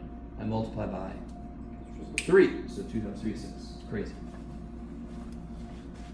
And really, another way you can think of this is what 1/3 of what is 2? 1/3 of 6 is 2. There must have been a 6 there to make a 2 at the end. And what's the integral of 1? X, No, Y. y. From 0 to 4, and now it's Jeff's least favorite part. You just throw stuff in there. You use your calculator. Here's where you gotta be careful about 0, because a lot of students, when you see 0 as a limit, sometimes you don't even look at it, because normally it makes everything 0, but in this case, Make it e to the 0 is 1. Yes, so you have to consider 0. Definitely not speaking from experience. I've never done that. I've done that shit. Is everybody with me? You would just throw the numbers in now and get the answer out. Okay.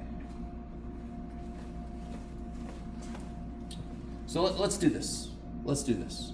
Let's kind of reset before we get in. Let's take a break right now, and then the rest of class will be devoted to review. So come back at, I don't know, what time you guys want to come back? 5 till?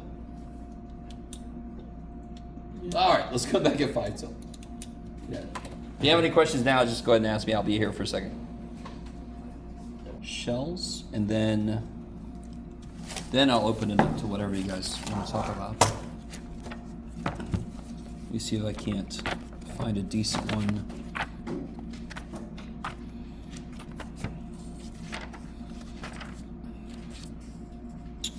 Do.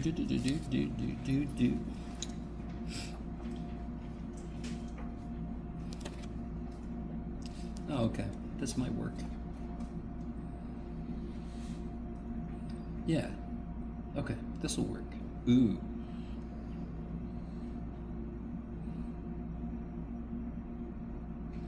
Okay.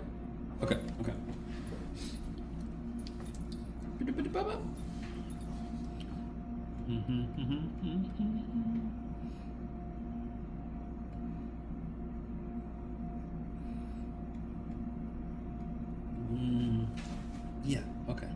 Yeah. It's defined by, f of x, 1 over 1 plus x squared, g of x equal x over 2.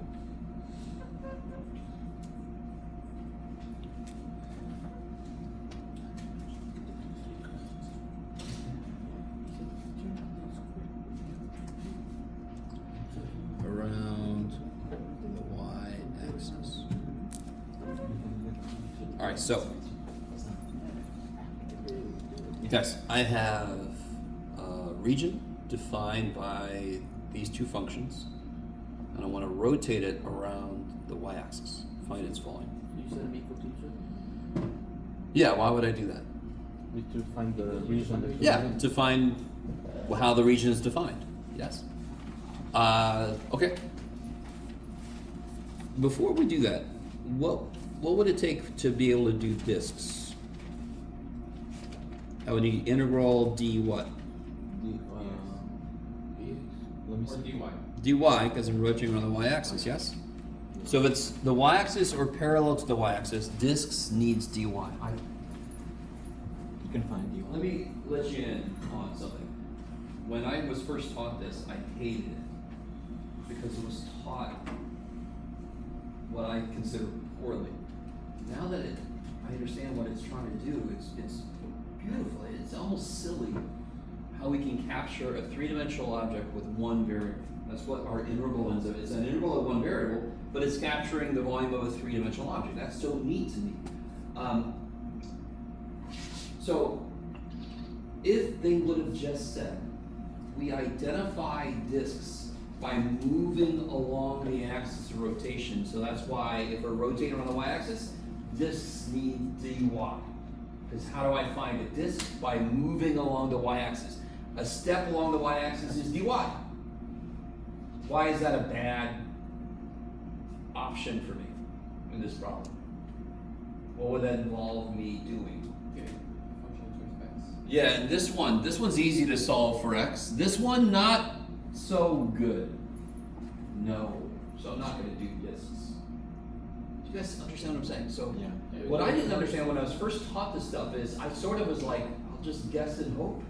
Because I didn't understand what determined which thing, because I was never shown that disks need this, because that's how you find a disk. How do you find a shell you move along the axis that's perpendicular to what you're rotating around.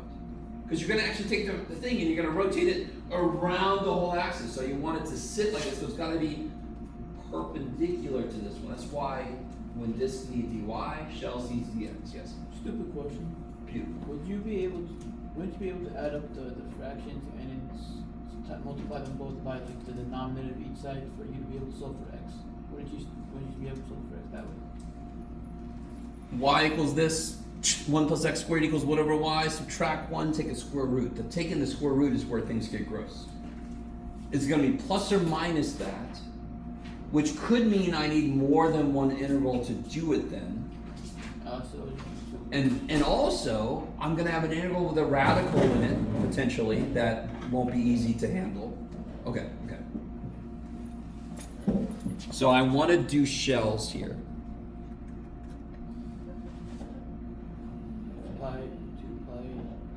Sure. So I can see the general look would be integral dx. So now I got to figure out, everything's in terms of x already. What two things do I need to figure out? Your Radius? And your height. And my height. Okay, good. So now we can come back. Now I want to set these two equal to each other. That makes sense because everything here is in terms of x. So I want to leave things in terms of x. Right? I want to set them equal to each other because the walls are the function. So I need to know when they hit each other so I know when the region starts and stops. So if I set those equal to each other, how do I solve this? Multiply both sides. Bless you. Multiply from by 2. Yeah, I might just go to a point. I see. I'm stealing this from a piece of the book that I think they just give it to us. But let's see how far we can get. If I cross multiply, I end up with something a little bit gross. Yes? Yeah. Now, just to cut to the chase, the problem I'm stealing from actually tells you the answer. You with me? But just to show you what you could do, I'm going to try to divide by 1. 1, 0, 1, negative 2. 1, 1, 1, 1, 2, 2, 0. Hey. Oh. My 0. Negative 2 plus 2 is 0. No, I'm saying you said 1, 0, 1, negative 2. 1 times 1 is 1. 0 plus 1 is 1. 1 times 1 is 1. 1 plus 1 is 2. 2 times 1 is 2. Negative 2 plus 2 is 0. So then how do I factor this guy then? X minus 1, x squared plus x plus 2. This is not factorable. So my only number is 1. Is that fact? No. X squared plus x plus 2. No. Okay. So here's what they gave me. There's one thing I left out here. I'm just realizing because the picture they gave gives one more wall. What is x equals 0? What is x equals 0? Is that the concerning rotation? Yeah, that's the, no. What's x equals 0? The definition of, yeah. So here's my walls, these three. So I've got a wall at the y-axis. They meet at 1. When I put a 0 into f, I get 1. And when I put a 0 into g, I get 1/2. So I'll put G in blue. Here's G. They meet at 1, and when I get a 0 into G, I get 0. Jeff, good job. So G starts here, and then they meet at 1. F starts here, and 1 over 1 plus x squared is a neat little function, but it's just gonna do, it's a little bit weirdly shaped, but it almost doesn't matter. It does a little weird thing. Who cares? So they just connect like that. So there's my region. I'm rotating around the y-axis. Using shells, so how would I draw in a representative rectangle? I normally go somewhere in the middle just to be safe. If I draw in a representative rectangle, do I start at the x-axis? No, because this is empty. So I'm going to start where the thing starts, and I'm going to stop where the thing ends. And now I can see how tall this is. So how do I find my rectangle? X. So that's the radius. And then my height is going to be, how tall is this rectangle? From a half to one. No. Again, I could have put the rectangle here. I could have put a rectangle here. Oh, Everywhere I put it, it has the exact same height. Am I insane? No. You got a little bit big. See, isn't this very tiny and this one's really big, but they have the exact same height. What is the height of both of them? Is this function minus that function? Yes? Okay. The top function was a funky one, and the bottom function was just get in there. X over 2. distribute the x. Yeah. What am I missing still? The bounds. And I'm talking about x, yes? So this is why it's so important. This step is stupid important. It helps you differentiate between, do I want to try discs, do I want to try shells? It tells you what your function inside has to be in terms of, and then it tells you which axis to look at when you're trying to figure out the bounds. So my region, if you had to define it in terms of x, the region goes from 0 to 1. Cool. Now this problem, the y does the same thing, so you almost couldn't go wrong, but oh well. Now there's one thing I really love about this integral, which is a phrase you probably would only hear a math teacher say, but what do I do next for this? Distribute the x. Yes.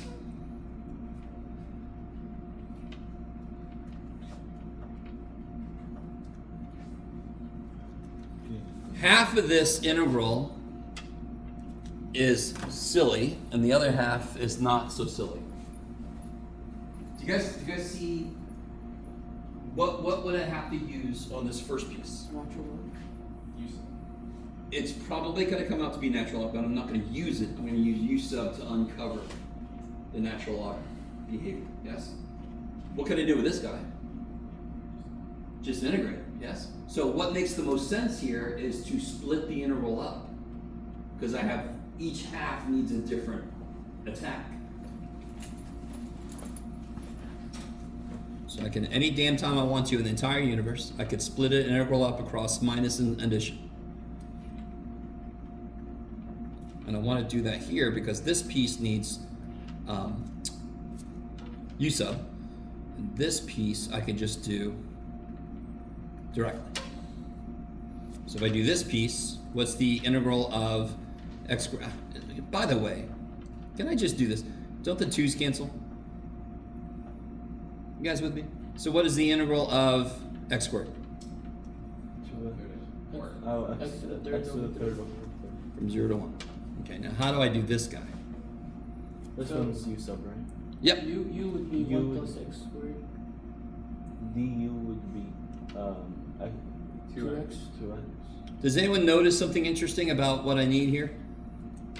Yeah. I need a 2 in there, don't I? Yeah, but the Don't I already have one? So can't I just take him and put him there? yeah. So start noticing, literally all you're doing is, I need a 2 there. Do I need to put a 1/2 out front? In this case, I don't need to. I have a 2 out front. Let me just bring it back inside. I can just distribute the 2 across that infinite sum.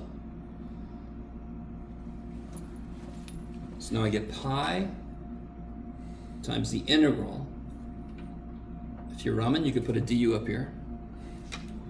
I'm going to do this. 1 over u du. If x is 0, what's u? 1. 1. And if x is 1, what's u? That's crazy. And then I have this business over here that I can figure out in a second. So this integral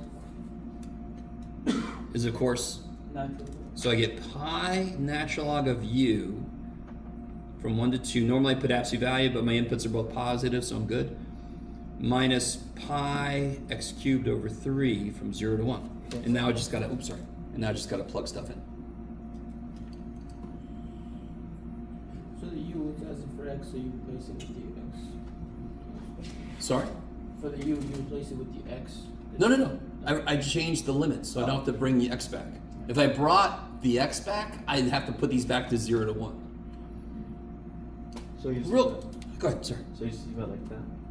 No. I mean, now I could do pi natural log of 2. The natural log of 1 is 0 minus pi times 1 over 3. When I put a 0 and I get 0, so that's my answer. No, yeah, whatever the hell that is. Let me point something out. Everything we did, let me zoom out a little bit. Starting at this point right here, that's old news. I could have given you this exact problem a few sections ago. Yes? Back in early chapter 5, I could have given you this problem. Not early chapter 5, but you're with me. So please, none of what I did after this has anything to do with the new process. Nothing. Except for This is just an integral we had to do. We had to notice that's U sub. That isn't U sub. Okay, great. Old news. How I set the integral up, that's the new shit. The minute you get it set up, nothing I did after this is because it was a volume of rotation. It's just because I had an integral I had to do. And that's old news. That's chapter 5. That's old news. It's setting the integral up that is the hard part. So what I'm trying to help you out is, students sometimes feel like this is brand new too, because it's part of this problem. But it isn't. So don't ascribe to this any mystical quality of, ooh, you're new. No, it's old shit. Right? Which in the context of a summer course, it's really not that old, but still get the idea. It's this that was the new stuff. Get the radius, get the height. You'll notice when I have two functions that is describing a region, I've got to take the difference of the two to get the height between them. And what saves you is drawing in that representative rectangle. It's a nice visual anchor of what's going on. So Yes. you can't solve for y. Is the radius always in the x? Because no matter Oh. where you put the rectangle, All it's right. going to be infinite. So. What if, I should have added this to this problem. What if I had rotated around y equals -1 instead? I'm sorry, x equal -1. What if that would have been my rotation axis? What would have changed? They wouldn't have been hooking to, so you'd have to have that inner. No. Here's the great thing about shells. Shells don't care. I'll show you. This is really silly. Shells only add the parts that exist. They will only add the parts that exist. Let me show you what I mean. How would I find, what would the radius be? How do I always find the radius? Start at the center and go. In this case, I go until I hit the representative rectangle, yes? I'm not trying to find like the bounds. So if I start here and go there, this is x. So how long is this whole thing? 1 plus x. X plus 1. So the only thing that would have changed in my entire problem is that would have been an x plus 1. This would have still been this height, yes?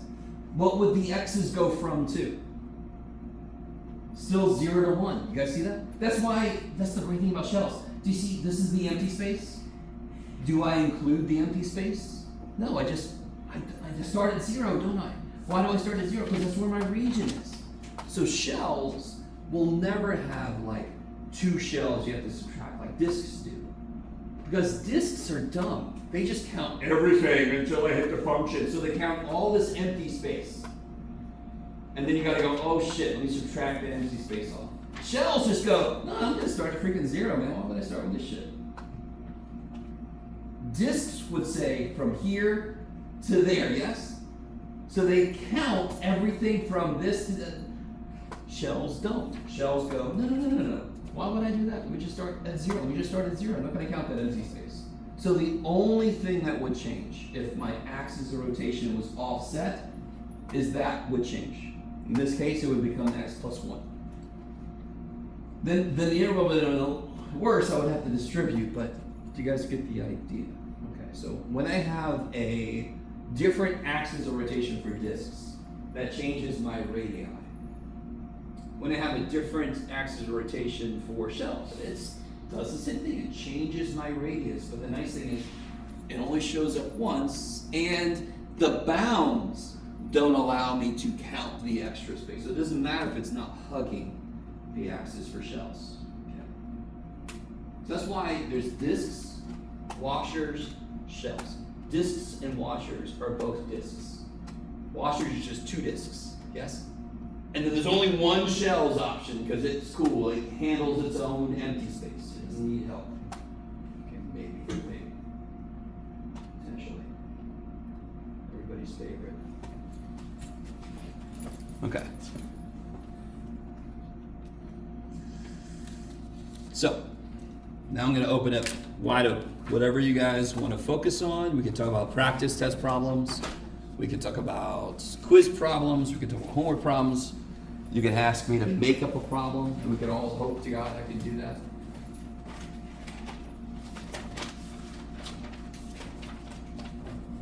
You guys see 5C, for example? Is that related to the last? I think it was the last test I had a problem like that. I'm not going to let you off the hook. You know this. You know I'm going to have one, if not two places where you have to know your trig identities. Okay, I just signed 2x. Yeah, what's 2 sine x cosine x?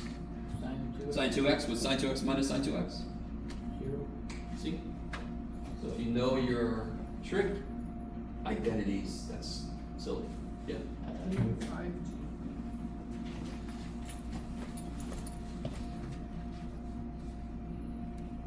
5. Oh, this guy. All right. What? Can I just integrate that directly? What would I? If I wanted to try to integrate that directly, what would I need to do? 1 down to 7. G. No. I'm not taking the derivative. I'm trying to integrate this. I would have to write 4x squared minus 4x 7 times. Multiply, and then multiply by 2x minus 1. So I get this giant polynomial. Could that work? Of course that would work. That would work every single day. Do you want to do that? No. So don't do that. Don't do that shit. What do you look for instead then? Better find the u and Yeah, is it a u sub? Because we already know it's not a direct integral. The only way I can integrate it directly is to multiply it out. And there's never going to be a situation where I'm going to make you FOIL 7 things. No.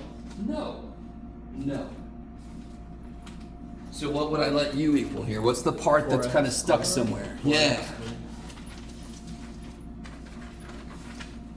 So if I let u equal 4x squared minus 4x, what is du? 8x minus 4. Is that, you're almost done. dx. Is that related to this by a constant? Yes. Yeah, so that means u sub is going to work.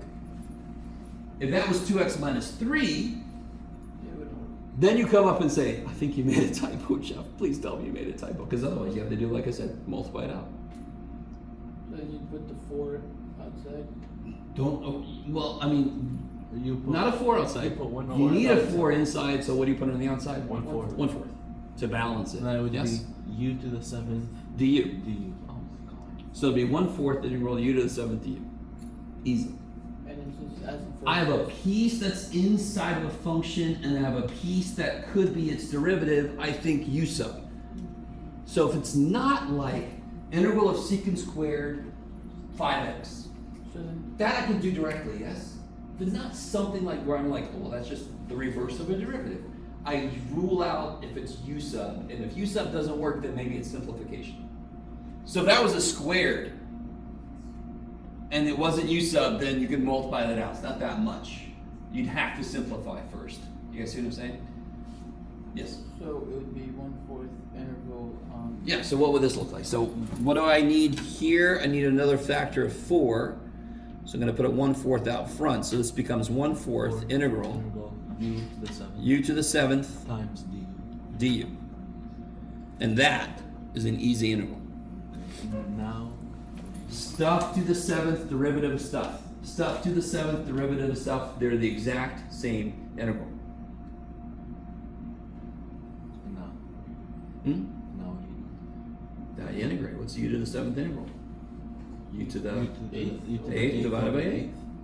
Oh. Plus c, and then you replace u with what you said it was. Yeah. I love the look on your face. That's u sub. If it is a u sub problem, it's almost guaranteed to be easy as shit. Once you get all the substitutions. Yes? It's beautiful. So what's f? I understand if you don't use the same adjective. Huh? F. It's a pretty cool part, G. Can we just finish it like fully? You help me out. What do I get? U to the One. 8th over 8. 1/4 u to the 8th over 8 Against plus c. So then you just replace the U with the X. So then it'll be 1/4 this to the 8th over 8. So it'll be like this to the 8th over 32 plus c. What happened to the D? Same thing that happens to it all the time. It's done. The U just implies that So, it's on the guys, is this a complete symbol? Oh, sorry. Is this a complete, I can't do it without writing. Is this a complete symbol? No, I'm missing an N, yes? And then I'm missing an inside. Okay, so this is a complete symbol, and then I can put shit into it, yes? Is this a complete symbol? No. No, I'm missing a D something. Now that's a complete symbol. So the minute I integrate this, That like is what's the sine of 45 degrees? Rad 2 over 2. You wouldn't say to me, where'd the sine go? Yes? Now, I'm not, please understand, your question's perfectly fine. In fact, this is a great time to remind you guys this, because it's really easy to miss this. I've told you before, and I understand that is weird, that is one symbol. It's just like a bookend symbol. So instead of having like a function with something on the inside, I literally have a sandwich function, yes? Bread, jam. So when I integrate 7, why would this symbol be here still? Because it's done. The same way sine of 45 degrees does not equal sine of rad 2 over 2. That wouldn't make any sense. 3 squared does not equal 9 squared. The symbol for the thing shouldn't be there because I did it. So the integral symbol is the first symbol we've ever seen that's kind of like got 2 parts to it. But the minute I'm done integrating, they both go away because even saying both doesn't make sense. It's one symbol, just with 2 parts. Okay. So like if somebody said the cube root of 27, what's the cube root of 27? That's not a good example. What's the cube root of 8? 2. Where'd the 3 go? Right? Where'd the 3 go? Isn't that a weird question? Where'd the 3 go, and where'd the radical go? That's what the cube root of 27 would be a good example because it'd be. I know, because then the 3 would have been the answer. It's like, we went right there, Jeff. You got it. You guys with me? Yeah. So, do you see, this is a symbol that's got 2 parts to it, yes? It's just kind of like we put the 3 and the thing together in our head. But do you see how there's 2 parts to the symbol? There's a 3, and there's a radical, yes? But the minute I do the cube root, of course it's gone because it did its job. It's done. Same thing with this symbol. The minute I'm done integrating this, these both go away the same way the cube root, the 3 and the root went away because they did their job. Can we do number 3? Yeah. Oh, here. That's from the quiz, right? Sorry? That's from like quiz 6. Sort of. I mean, it's a similar example. I mean, they can only sound so different. So it'd be 4 over 4, which is 1. That's the steps we take. What? Oh, I see. You get the width first? Yes. Probably the first thing you want to do is graph this thing. Believe it or not, it's not crazy hard to graph this thing. Thank God. So I'm going from 0 to 4. When I plug a 0 in, I get 20. 0. When I plug a 1 in, I get 1 over square root of 24. Who cares? When I plug a 3 in, what do I get?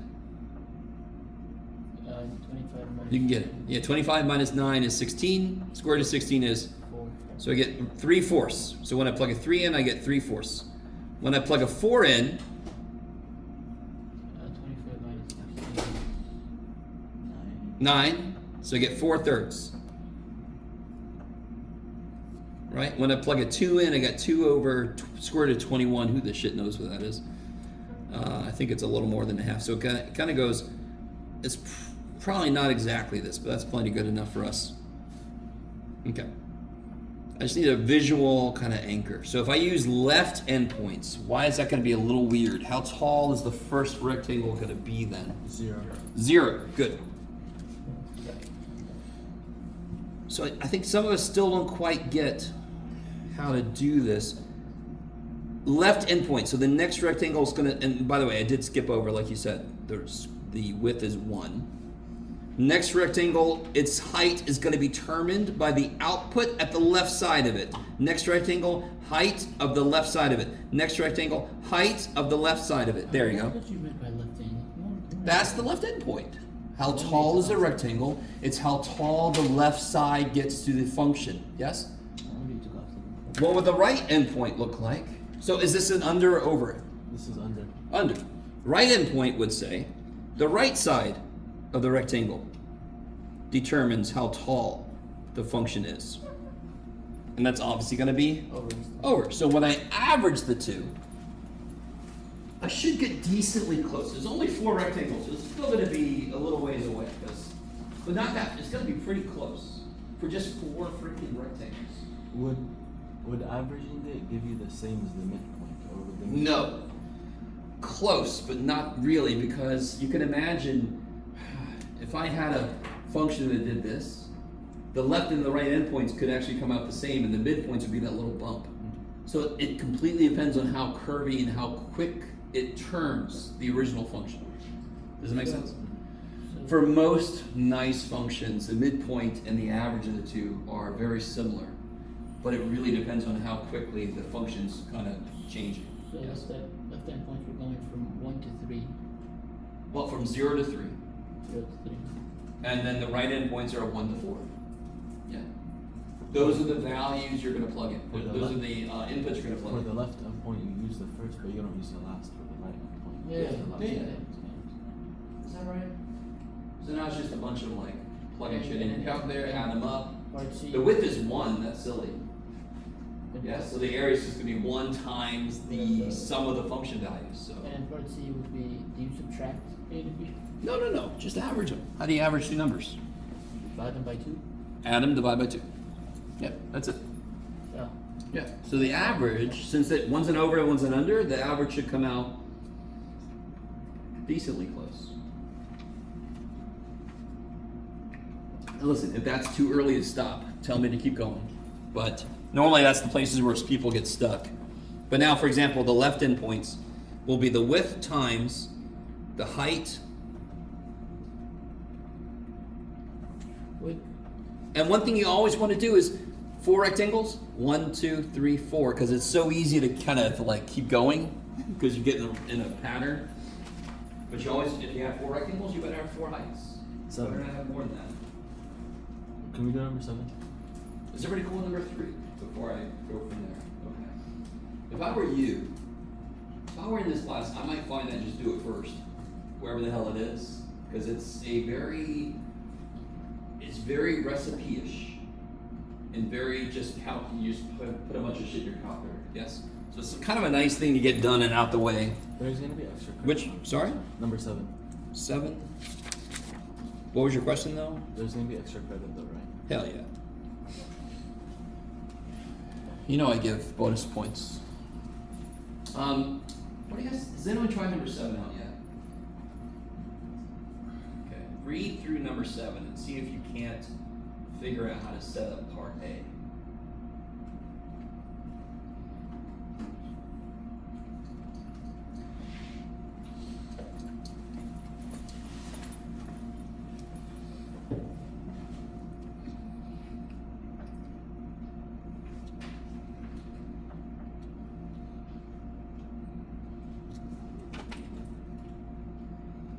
So the assumption behind this problem, and I would have to probably put it more explicitly on the test if I put a problem like this on the test, is that I'm generating continuous savings. So even though I say years, isn't one day 1/365th of most years? Isn't 1 second? 1 Points, right, what is it? It's roughly pi times 10 to the 7 seconds in a year, which is a neat thing to kind of know. Anyway, you guys with me? I could say 1 second is point blah, blah, blah, blah, blah, blah, blah, blah, something years, yes? It would be silly. I wouldn't say, how many light years am I away from you? I could figure that out. Sorry. I like that. I could figure out how many light years we are apart, but that's a dumb thing to use, but I could. Mathematically, there's a number, yes? Okay, so there's a continuous savings. So how would I figure out how much total savings in the first T Would this years. be exponential? It is exponential, yes. So wouldn't the formula be exponential, so you put t as the exponent? No. No. This is the rate of savings. Yes. So the after 2 years, this tells me how much savings per year. Yes. And I want to know the total amount of savings. Period. You with me? So real quick, if I was saving $200 a year for 3 years, how much will I save? $600. Holy shit! So I want to take the amount of savings. Where do I tell you the amount of savings per year? 200 e This guy, and then the number of years. t. You just multiply it by that. So the number of years would be dt. This is how many years I'm going to let go by. Yes. So then I would multiply those two. That would tell me. And then how do I get my total savings? I add all of that up. So I want to add this. Sorry, it shouldn't be dt. It should be dx for years. From what to what? 0 to t. From installation to T years down the road. Yeah. Okay. It's 3.9. Say again. It's like 3 points, like the one we just did the related, the word problem instead of the integrals. Don't know. Not the related rates, the other one we just did, not the 4.8. What was it? The one where you have to like find the thing. Oh, volumes revolution. Optimization with the Oh, this isn't an optimization problem, though, right? This isn't asking you finding the maximum savings. is it 3.9? What is it? This is 5-4, fundamentally. It's like 5-2, 5-3, 5-4. It's just the use of an interval. That's all. Yeah. What is the practical meaning of an interval? This is one place it could be used. If real quick. Remember what I just said a second ago? If I was saving, what was it? What was that? I said 300, 300 $200 a year for 3 years. Yeah. What did we do to figure out the total amount of savings? Multiply. Times 3. That's right. We found the integral. Oh. We found the integral. It's just the easy way to find this integral is just multiply these together, right? Because the integral means area. So instead of this flat line of savings, what do I have instead? I have this exponential thing, yes? So how do I figure out up until T years how much I saved? I still need to find the area. I still need to do the exact same thing. It's just the area is worse. Do I have a method that will help me get that area? Yeah, stupid integrals. Yeah. So I don't have to do an integral if I just say I'm saving $200 a year. How many in 3 years? It's $600. What are you talking about? But the thing we don't realize is you are doing an area. If you plot savings per year by years and you find an area, that's the total amount of savings. We don't realize we're doing an area until I don't make it a flat line. Now my savings is always changing. It's continuously changing, and I still want to know my total savings. It's the same problem. I still got to find the area. It's just I don't have a formula for this shape. Yes? Okay. But how do you do B? Well, I mean, can you do part A? How do you do part A? Integrate? Yeah, that's right. How do you do it? You replace the x with the 1500. No. No. You have to integrate. Part A. I'm not talking about 1500 at all in part A. How do I integrate this? The U itself? No, you don't need U sub. You don't need U sub. The anti- Real quick, guys. Could you use U sub? Yes. I'm trying to desperately show you. Is the inside function linear? Yeah. Totally. So the answer would be 200e to the point 1x, because the integral of e is itself, except, what do I have to account for? Divide by 2. No. Wait. If I took that derivative, what would I get? E to the point 1x times? So what do I have to kill? 0.1. Thank you. What's dividing by 0.1? It's multiplied by. So it's 2000e to the 0.1t minus 2000e to the 0.1 times 0, which is not 0, so you have to be careful. So what do you now. And then if you want, that'll represent the savings. And if you want to have $1,500 in savings, that'll tell you how long until you break even. What do you do? So this would become 2,000 e to the 0.1 t minus 2,000. Once you plug those in, yes? What do I do with this? You said equal to 15. Yes, set equal to 1,500. And then you're back in pre-calculus. Solve that equation. No calculus involved for part B. Just one more question. Well, going back to part A, why is, I'm sort of confused on why it's 200 e to the 0.1x. I'm still confused on how we got that. All right, real quick. What's the integral of e to the x? E to the Yeah. E to the x plus e. What's the integral of e to the 2x? 1/2 E to the 2x over 2 plus e, yes? What's the integral of 5 e to the 2x? 5 e to the 2x over 2. Yeah, the integral. No, get up here. Plus e, yes? So all I've got is, I've got a coefficient. I've got a coefficient in front of e, I got a coefficient in front of my x. Yes? So it's gonna be itself divided by, the same way we've been doing, this is divided by 1, you could say, this is divided by 2, this is divided by 2 still, so I'm gonna divide by 0.1. Yeah, and this is a definite integral, so, yeah. How do you get the 2,000? 200 divided by 0.1 is 200 times 10 is 2,000. When I plug a t in, of course I just get the same shit, just with a t in, and when I plug a 0 in, what's e to the 0? What's e to the 0? 1. 1. 1 times 2,000 is 2,000. Repeat one more time where you got the 2,000 from? This 2,000? Or that 2,000? Or that's 2,000? The 2,000 you're on right now. Okay. What's divided by 0.1? 0.1 is 1/10. How do you divide by 1/10? You multiply by Oh, you multiply by 10. 10. There you go. Yeah. Another 2,000. Wait, but that wouldn't. The 0.1 wouldn't affect the e at all when dividing it? So, what is 5x divided by 5? 5? What is x? It wouldn't affect the x at all? Alright. Do you see? This is all multiplication. So if I divide, I used to have 200 of these. Now I have 2,000 of these. Of course the number of those changed. Do you see it? Because it's all part of the same thing. Yes? Yeah. Okay. And the 2,000 the second one you got by plugging in the 0. 0, yeah. So now, in part B, you just set this equal to 1,500 and Add 2,000. solve. Add 2,000, divide by 2,000, take a natural log, divide by 0.1. Yeah. Before, for A, the answer would be, like, which one would be the definitive answer for A? That's the representation of how much money you've saved. When t is 0, how much money have you saved?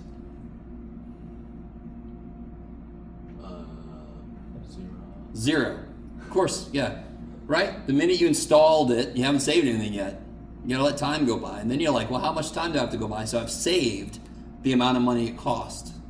That makes sense. When's my break-even point? Yeah? Okay. Maybe. Number 9. No, it's number 9. Oh, yeah. That should be everybody's favorite.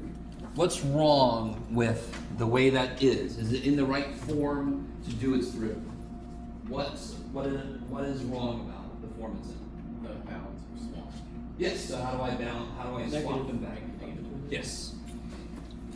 It's sort of like, again, if I ask you to take the derivative of like this, isn't it a little bit easier if I write it like that? Yeah. Okay, so all we're doing is we're saying, okay, before I do this guy's derivative, it would be a lot easier if I just put the variable on the top. Then you replace the t with the x. So now I can do this guy's derivative, right? How do I do this guy's derivative? X squared secant square root. Yeah, x squared, negative, right? X squared secant of, Negative x squared? Or square root of x squared? what's the square root of x squared? Oh. X. And then times what and why? 2x.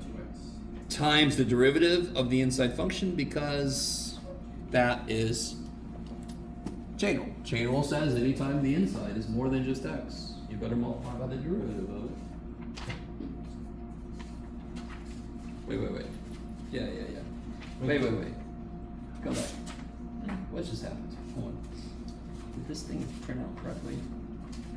Hey, did somebody take one of these? Oh. Here, I'll go ahead and give this out. I'm not debating, that's just gonna keep. No, you're good. Just somebody took one sheet when there's really three, so it's too bad. How many questions are there? Yes. Oh, wait a minute. Did I do that right? I'm gonna go crazy. Okay. So I need 2 of these and 1 of those. Okay, let me I'll check with you guys in a second. 2 of these. Wait. 1 of those. 2 of these. You should end up with 3 sheets.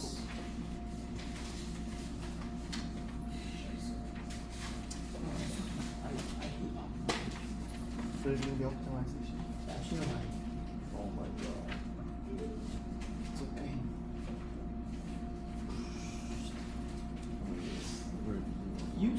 For some reason, actually, I think to do so I can optimize. Wait. Right. No. Wait. Oh, is that what I happened to me mean, I have before? so much homework. We need this one. That I need to like actually study. Sure it's happening. Don't forget, man, the homework, he just said it's fast and if I were you going to ChatGPT, right? Like the actual answers, they don't even look at it, just fill them up and skip some. Don't do it all the time, so go like 1, if it's like 1 to 5, you do like 1, 3, 6, like, you don't look, that's just for credit right there. The rest of the time, it's behind, it's more important. No. I need. Go ahead, no problem. Because if you don't understand, unless you're doing it just to practice, like the actual study, in that case.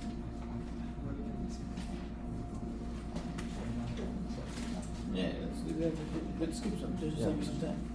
Like I didn't, when I get pre-college, the same thing, like it was like 5 to 75, 85, like every 5 one. I was going 5. Can everybody 20, take a second? 25, I put 2 pages. Especially We gave it you 4. guys. Make sure you have a sheet that says 180 practice test 3. Yes? Yeah. Then you should have a sheet that starts at 5A. No. You need one? Yeah, I know I messed up with one of you guys. Yeah. Here you go. Thank you. Is everybody with me so far? So you need one that says practice test 3. You need one that starts at 5A. And then you need one that starts at 8.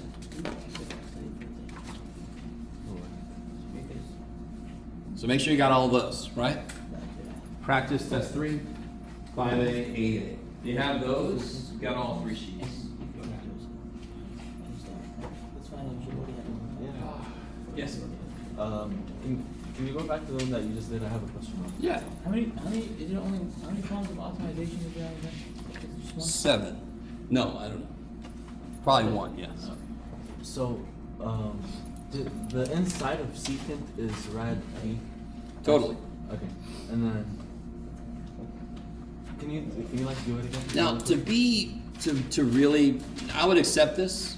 If you want to really be picky about it, it's got to be absolute value of x, because the square root of x squared is actually the absolute value of x.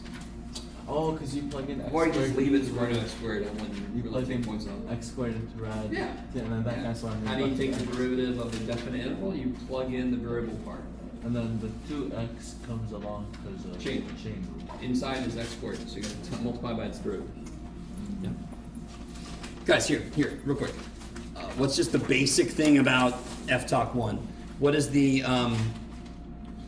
what's the derivative? Yeah, what's the derivative of this? What's this guy's derivative? Yes? Yes? Times 1, because the derivative of x is 1. But see, chain rule only shows up when and this is. Integrals are weird already. Does anyone agree with me? Yeah. Okay, good. And then this function is stupid weird. Where's the inside of this function? The inside of this function is there. That is the weirdest place to have an inside. How do I know that's the inside? Well, that's the input variable. So if I see an x squared there, chain rule is going to show up the same way if I had secant of x squared. And I took its derivative. I would have to have a chain rule and whatnot because the inside is more than just x. This is the inside. If I had sine x here, I have to multiply by cosine x at the end because of chain rule. Same reason. It's just that the inside of the function is in a location we're not used to. And then does the 3 like not affect it at all? Not affect the inside? Yeah, remember, why does the 3 not affect it? Because Because whatever this integral is, I'll just call it big ass f, I would plug x in 3 into it, yes? And when I take a derivative, what's the derivative of a constant? So it doesn't matter. As long as that is a constant, if I did integrate it, that term would be constant. When I took a derivative, it would go away. So I could put negative 13 billion there. Is that why you I could put flipped square root down of the other 7 one? there. As long as it's a constant, you're golden. Is that why you flipped down the other one? Yeah, because officially to use the derivative rule directly, the bottom's got to be constant, the top's got to be variable but dependent. if it was like x squared on the bottom, right? You would just use the Like we just did, we would flip the, as long as one of them is a constant, I could put it on the bottom. And I showed you the hardest part would be if they're both x's. yeah. Then you have to go from like the bottom to C and then C to the top. You kind of artificially introduce a constant in between. Yes. Because again, how can I apply the rule? It's got to be constant to x dependence. That's what it's got to look like in order to apply the Is it rule. gonna be like that with the 2 x's on the test? As a bonus, maybe. I think I told you guys. Yeah. And then you would add them, right? Once you Yeah, constant, yeah. you would add. Yep. Yes. So just theoretically, both sides of the constant, that is zero. Oh, yeah, well, if both sides are constants, the whole thing is a constant.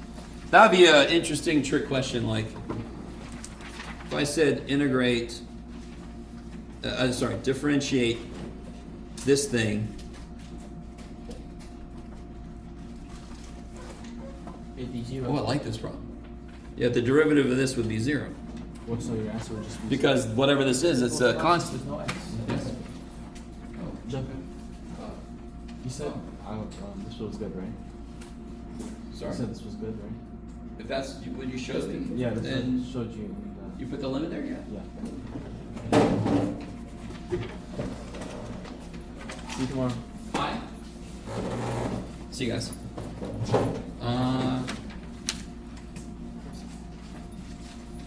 What's up? Okay, so go with like -1, and I couldn't figure out in the tutor section. You probably what Which one did I finish? Oh, yeah. do I have to put like absolute value? Yes. Okay. Yep. Otherwise, it's not right. Which one? I'm sorry. I for here. Oh, this guy. Oh, I love it. I'm glad you're asking about it. 'Cause nobody asked me about that one. I'd be worried. What do you guys think about? There's actually 2 ways to do part I. One of them uses. If you're gonna stay, sit down. There might be people behind you. One of them uses U sub, and the other one uses long division. So it's up to you. Let's not use long division. Sure. So then you. What would I let U equal? What makes the most sense? 2 minus 3. Yeah. So here, let me put this over here. Jeff, there you go. So U is 2 minus 3x. And again, remember, what makes me think that U sub might work here is, in general, if the bottom is one term, it is easier to do. So letting U equal the bottom makes the bottom one term. This shows the flexibility in U sub. Yes, I don't use it for the same reason all the time. Although sort of I do. I'm trying to make the integral easier to do. But what makes an integral easier to do isn't always the same. If the bottom was one term, all right, let me make the bottom U. Then I'm guaranteed whatever's left has a high chance to be much easier. So if U is 2 minus 3x, what's du? 3. No. Minus Negative 3 3. dx. There we go. Cool. Wait, but no. So then you put a negative sign outside? Since you already have it? Okay, sure. If I put a negative here, bam, bam, yes? You with me? Okay, so, Wait, I have a Quick question. Go ahead. Isn't it supposed to be like one less, or like the degree is supposed to be one less? This is where we're going to do this special thing. So real quick, -3. Now this isn't how I did it, but let's do it this way. -3 dx is what? du. 2 minus 3x is u. I would be left with x. I cannot have more than one variable in my integral. Not in Calc 1. Calc 3? Oh yeah. Calc 1? No way in hell. You kidding me? But do I have a relationship between u and x? Yeah. So what can I do with this? Solve for x. So I would do 2 minus u over 3. You guys can get there. So in place of x, I could put 2 minus u, and I'm just going to put the over 3 out there just because. I could put a constant outside or inside. Now, why is this better? Why is this integral better? Because there's only one variable. And what does that mean I can do? Solve for you. No, I can't Or solve for you. X. No, I can't. There's no x. What, are you doing? What can I do with this? Split it up. Yes. Oh, Yes, 2 over u is an easy integral. What's u divided by u? 1. 1. There you go. That's the power of having a single term. No, yes, a single term on the bottom. Is that also why you put du on the side, so it looks better? Instead of where? Instead of on the top where 2 minus u. Oh, yeah. I just like to. Again, because this and this is the symbol, so I don't like to get it mixed up in the middle. Because for students, Oh. I want you to always think this is what I'm operating on. This is what's telling me what to do. Yeah. Right. And Yeah. where did you get the 1/3 from? Huh? The 1/3 on the outside, -1/3. Where did you get Oh, I needed another. Oh, I forgot to write him down. Okay, here's a problem. That's why I kind of like it better the way I did it on the answer key.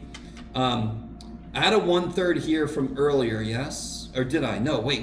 No, the 1/3 is because this is where I put it. Okay, right here, yes, Let me see. right here. Yeah. Isn't this 1/3 2 minus u? Yeah.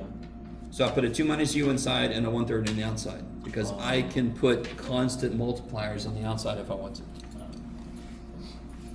But if you look, the way I did it on the answer key is a little bit different.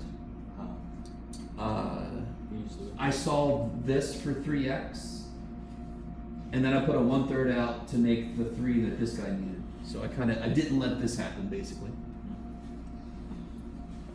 It doesn't matter. The math doesn't care. Okay. And then you would. Yeah, this is easy now. What's the integral of 2 over u? Natural 2 log. natural. 2 ln u. What's the integral of 1? du. du. du. Integral of 1 dx is x. The integral of 1 du is U. There we go.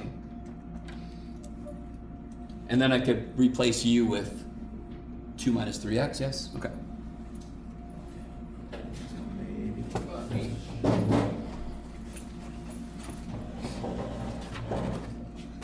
Oh yeah.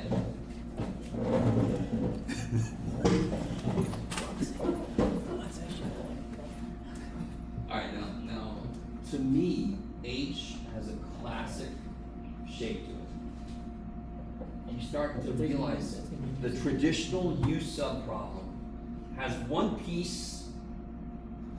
Let's go. Don't think about one piece. It has one piece that is its own little function with stuff on the inside of it, and then it's got something on the outside of it. That's classic U sub. So, what would you let? Now, here's the trick, though.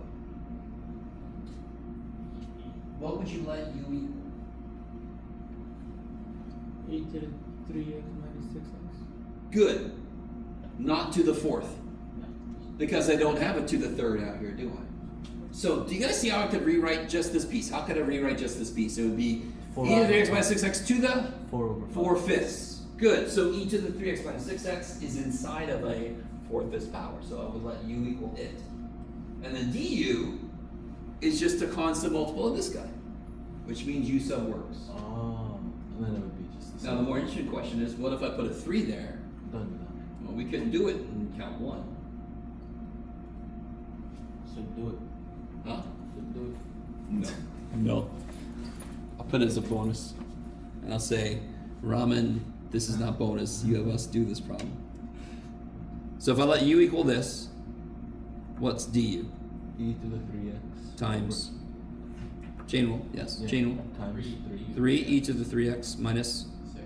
which is exactly 3 times what's here, yes? Okay, good. So u sub would work. And then you would put the 3 on that outside. Or 1/3 on One third on the the outside. So you'll end up with like 1/3 integral u to the 4/5. Mhm. And then you add 1 to the power, divide by the new power, so you multiply the reciprocal, blah, blah, blah. Right? I mean, once you get it rewritten in u, it's old news. Really quick, can you just do it? I just want one last example. I did it. No, no, Alright. fully. No, I did it. I gave you the answers. Yeah, but doing it in All right, presence. whatever. So then if I do the substitution, 1/3 u to the 4/5 du, yes? Mhm. Is that cool? Yeah. There's my u to the 4/5. If I went 1/3 and 3, this is my du. Mhm. Now you help me. What's the new power? What's the shortcut? 9/5. Yeah, 9/5, and then I multiply by Five over the nine. 5/9. reciprocal. Yeah. And now I just shove back in what u was. What was Here, I maybe do it. 5/27s, yes? Yeah. U was, where'd it go? E to the 3x minus 6x. 9/5.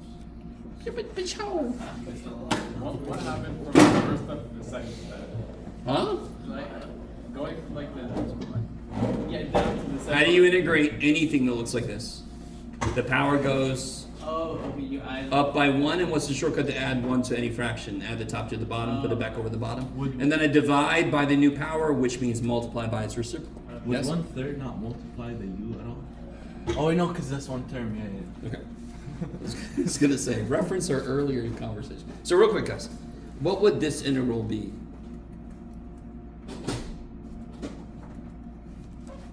I like this problem. Minus 11 plus 182 would be like Yeah, so it'll be x to the, whatever. what's 182 minus 111? You add these together, yes? So 182 plus negative 111. What's 182 minus 111? 71 over 182 times the reciprocal of what you just said. Every stupid x to a constant power is easy. Every single one of them is easy. And the only one that doesn't follow the pattern is x to the negative 1. That's where natural log saves us, yes. Integral of 1 over x is natural log of x.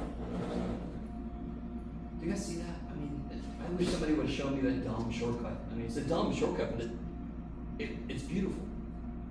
When you integrate, you add 1, which means you add the top bottom. When you differentiate, you subtract, which means you subtract the bottom from the top and put it back over the bottom. It's silly. About E. B? Oh yeah, this is an example like we had earlier, where you want this to be off by itself. Because this is going to require something. So you can break them up. And this is just straightforward, yes? Yeah. So you make 2 little integrals out of them, yeah. Anytime you need to. If you ever need to do something different to one piece, break them up. I do get students stuck, they're like, if I'm going to do U sub, I got to sub for everything. And then, no. Just break it up into 2 different integrals. Just like we did earlier. Yeah. Of course, part C we talked about. That one is goes to cancel in the front.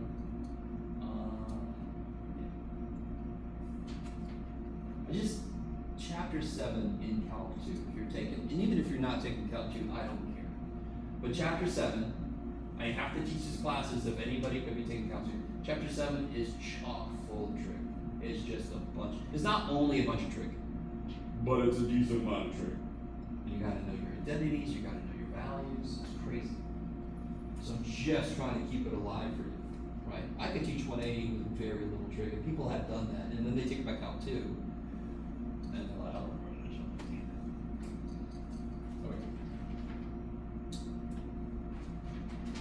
By the way, I sent an email out a while back about if you have time, there's that semi-new Calc 2 support course. Did you get an email from me about that? Math 082? No, now it's 022. Did you guys get an email from me about that? No. Really? You should have also got an email from Julia, alright, I'll send it out to you. So in case no matter if you're not even taking me for Calc 2, every Calc 2 student can sign up for this support class. And what it does is it just kind of reviews prerequisite material as you're doing your Calc 2 course. So I'll send it out again. No worries. Oh, I know what I did. I sent it out to my Calc 2 class. I don't think I sent it out to you guys. Yeah.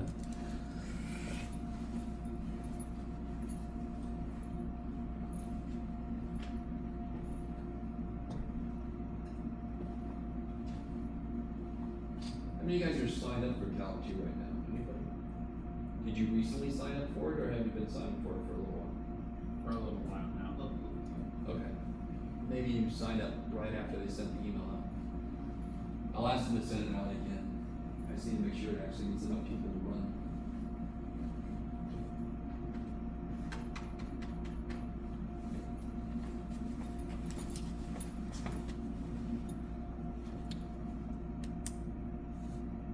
So what do you guys, what about 5A? So, honestly, I'd be fine with just following that out. That's what you have to do? Yeah. The bottom is already one term. So U sub wouldn't do shit for us. If I let U equal x minus 3, I'm gonna make the bottom 2 terms, which is actually worse. So yeah, all you do is, this is one where U sub really doesn't do anything for us, so we just simplify it.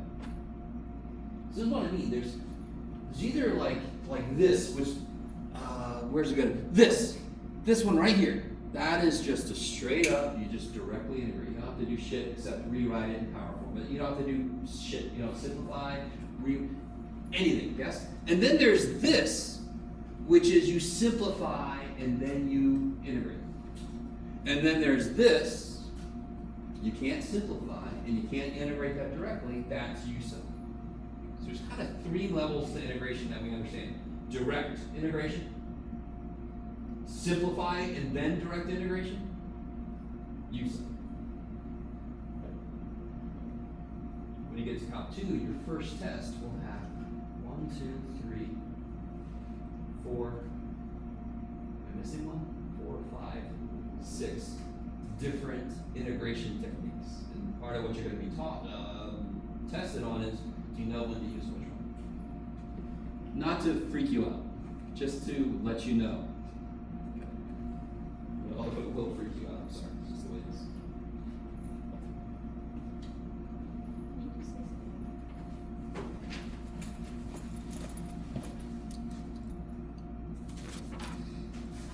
Yeah, 6A, okay. Do you guys see how this is obviously not like you could just tell me the interval? If I ask you, real quick, what's the interval of secant x tangent x? What's the interval of secant x tangent x dx? Secant x plus c, right? That is an example of just direct. Do I know the derivative of something that comes to be this? No. Can I simplify this in any meaningful way? Could you? No. I could replace that with 1 minus sine squared and distribute, and then it's even worse. Because then I'll have a sine cubed. Yes? So what's the only other thing left available to us? U sub. Yes? Do you see a function in there whose derivative is in there, and that function is stuck in something? Because, isn't the derivative sine cosine? Yeah. But isn't the cosine stuck inside of a square? Yeah. Okay, so here's the part, I haven't said this directly. If I let u equal sine, du is cosine, but don't I have two of them? So then I'll have like du plus an extra cosine piece. Alright. So if I let u equal cosine, this would become u squared. So it just kind of takes the extra into account. It's okay. And what's the derivative of cosine? Negative sine. So I just need to put a negative sign. And then I can get my du. So this, do you guys see that? There is a function in there whose derivative is also in there. But this is a really good example showing you why you almost always let u equal the piece that's stuck. because then it just becomes u squared. I don't have like an extra cosine. So we're gonna see how this is just u sub. And this is once you see it, this is actually a simple u sub, yes? What if I had tangent x secant squared x? Why is it even better? Tangent x secant squared x. But the derivatives are correct. What would u be? No, it's not direct. So here. What if the problem was instead tangent x secant squared x? Do you see a function in there whose derivative is in there? The derivative of tangent would be secant squared. Yeah. And here's something really funny. You guys see that? That's the way I intended to make this. There's a function in there whose derivative is in there. So the square is even less troublesome to me because it just gets taken away by the du, yes? This is u, this is du. You guys see that? Now just to push this a little bit, what if I took one of the secants? There's two of them, aren't there? What if I let u equal secant? What's du? Secant is tangent. Yeah, that would work also. There's two options for u in that problem. I would rather do u equals tangent x. Straight. Is everybody with me? I need you to see how this is a really very simple u sub problem. There's a function in here whose derivative is in there. With that understood, this problem is in section 7.2 in Calc 2. And I tell my Calc 2 students exactly what I just told you. I wish we didn't have this section, it's dumb. We should teach it when we teach u sub. We should teach this now, because that's just u sub. And when you get to Calc 1, chapter 7, section 7.1 is a brand new thing. Oh, it's completely brand new. It's called integration by parts. And then you go to 7.2 and your brain is primed for everything's gonna be new. And then I'm like, nope, this is just you sub. I'm sorry. It's just some idiot put this together. Math people, we get silly. I don't know, I guess I don't. So I don't want you guys, if I do put this something like this on the test, I don't want you to go, this jackass put a Calc 2 problem in Calc 1 test. No, it's just use of, I don't care. Part B should look very familiar. So that's just me asking you to find the exact answer to what you approximated in number 2, 3? Yeah, 3. Right? So we got an approximation for number 3, and number 6B you actually find the exact answer. So they should be relatively close.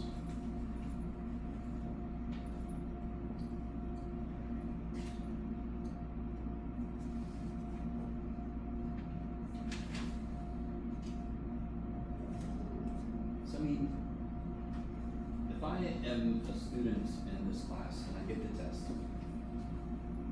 anything I happen to consider in my head, I want to focus myself. So I'm like, I know how to do this kind of problem.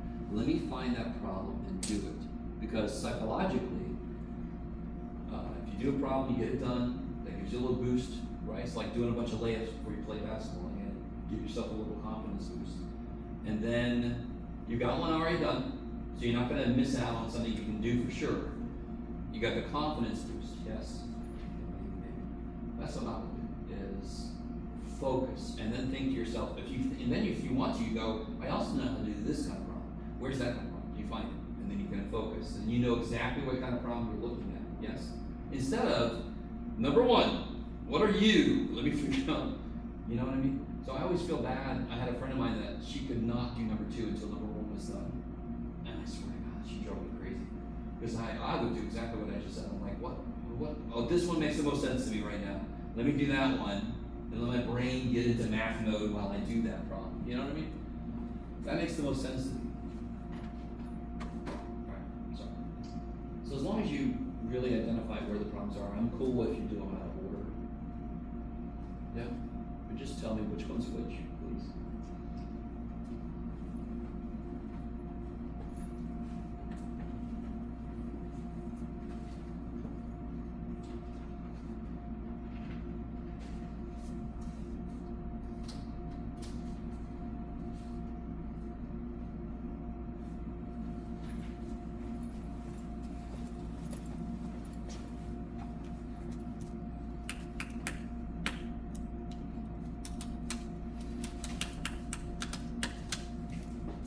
Of course, number 8 is the chapter 6 questions.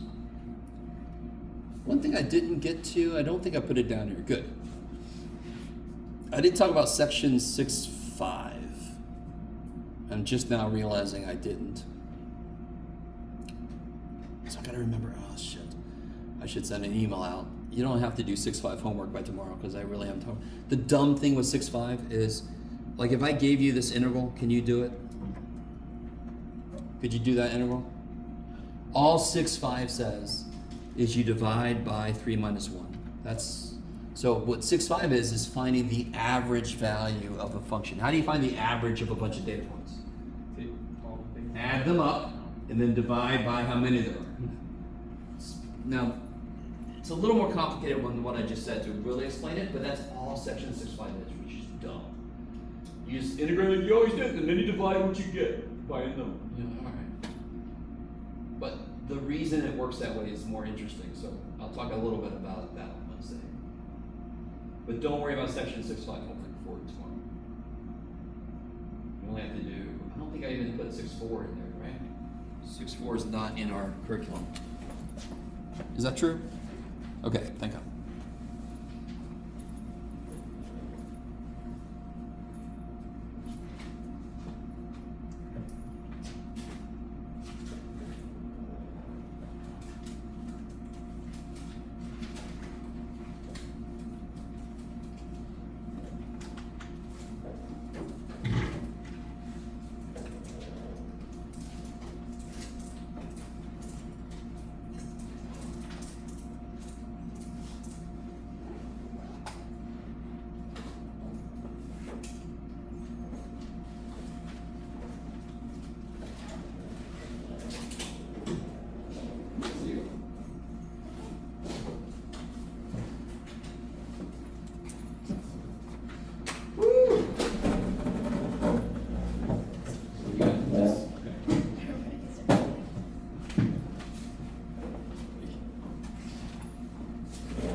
Summer calculus is crazy. Well,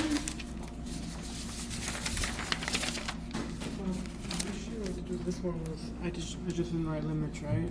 Cause I thought you took off a point, cause I wrote limit. Limit. Well, I just wrote it here. Oh, I see, yeah, that's, yep, sure enough. Let's go Cool. now. Yep.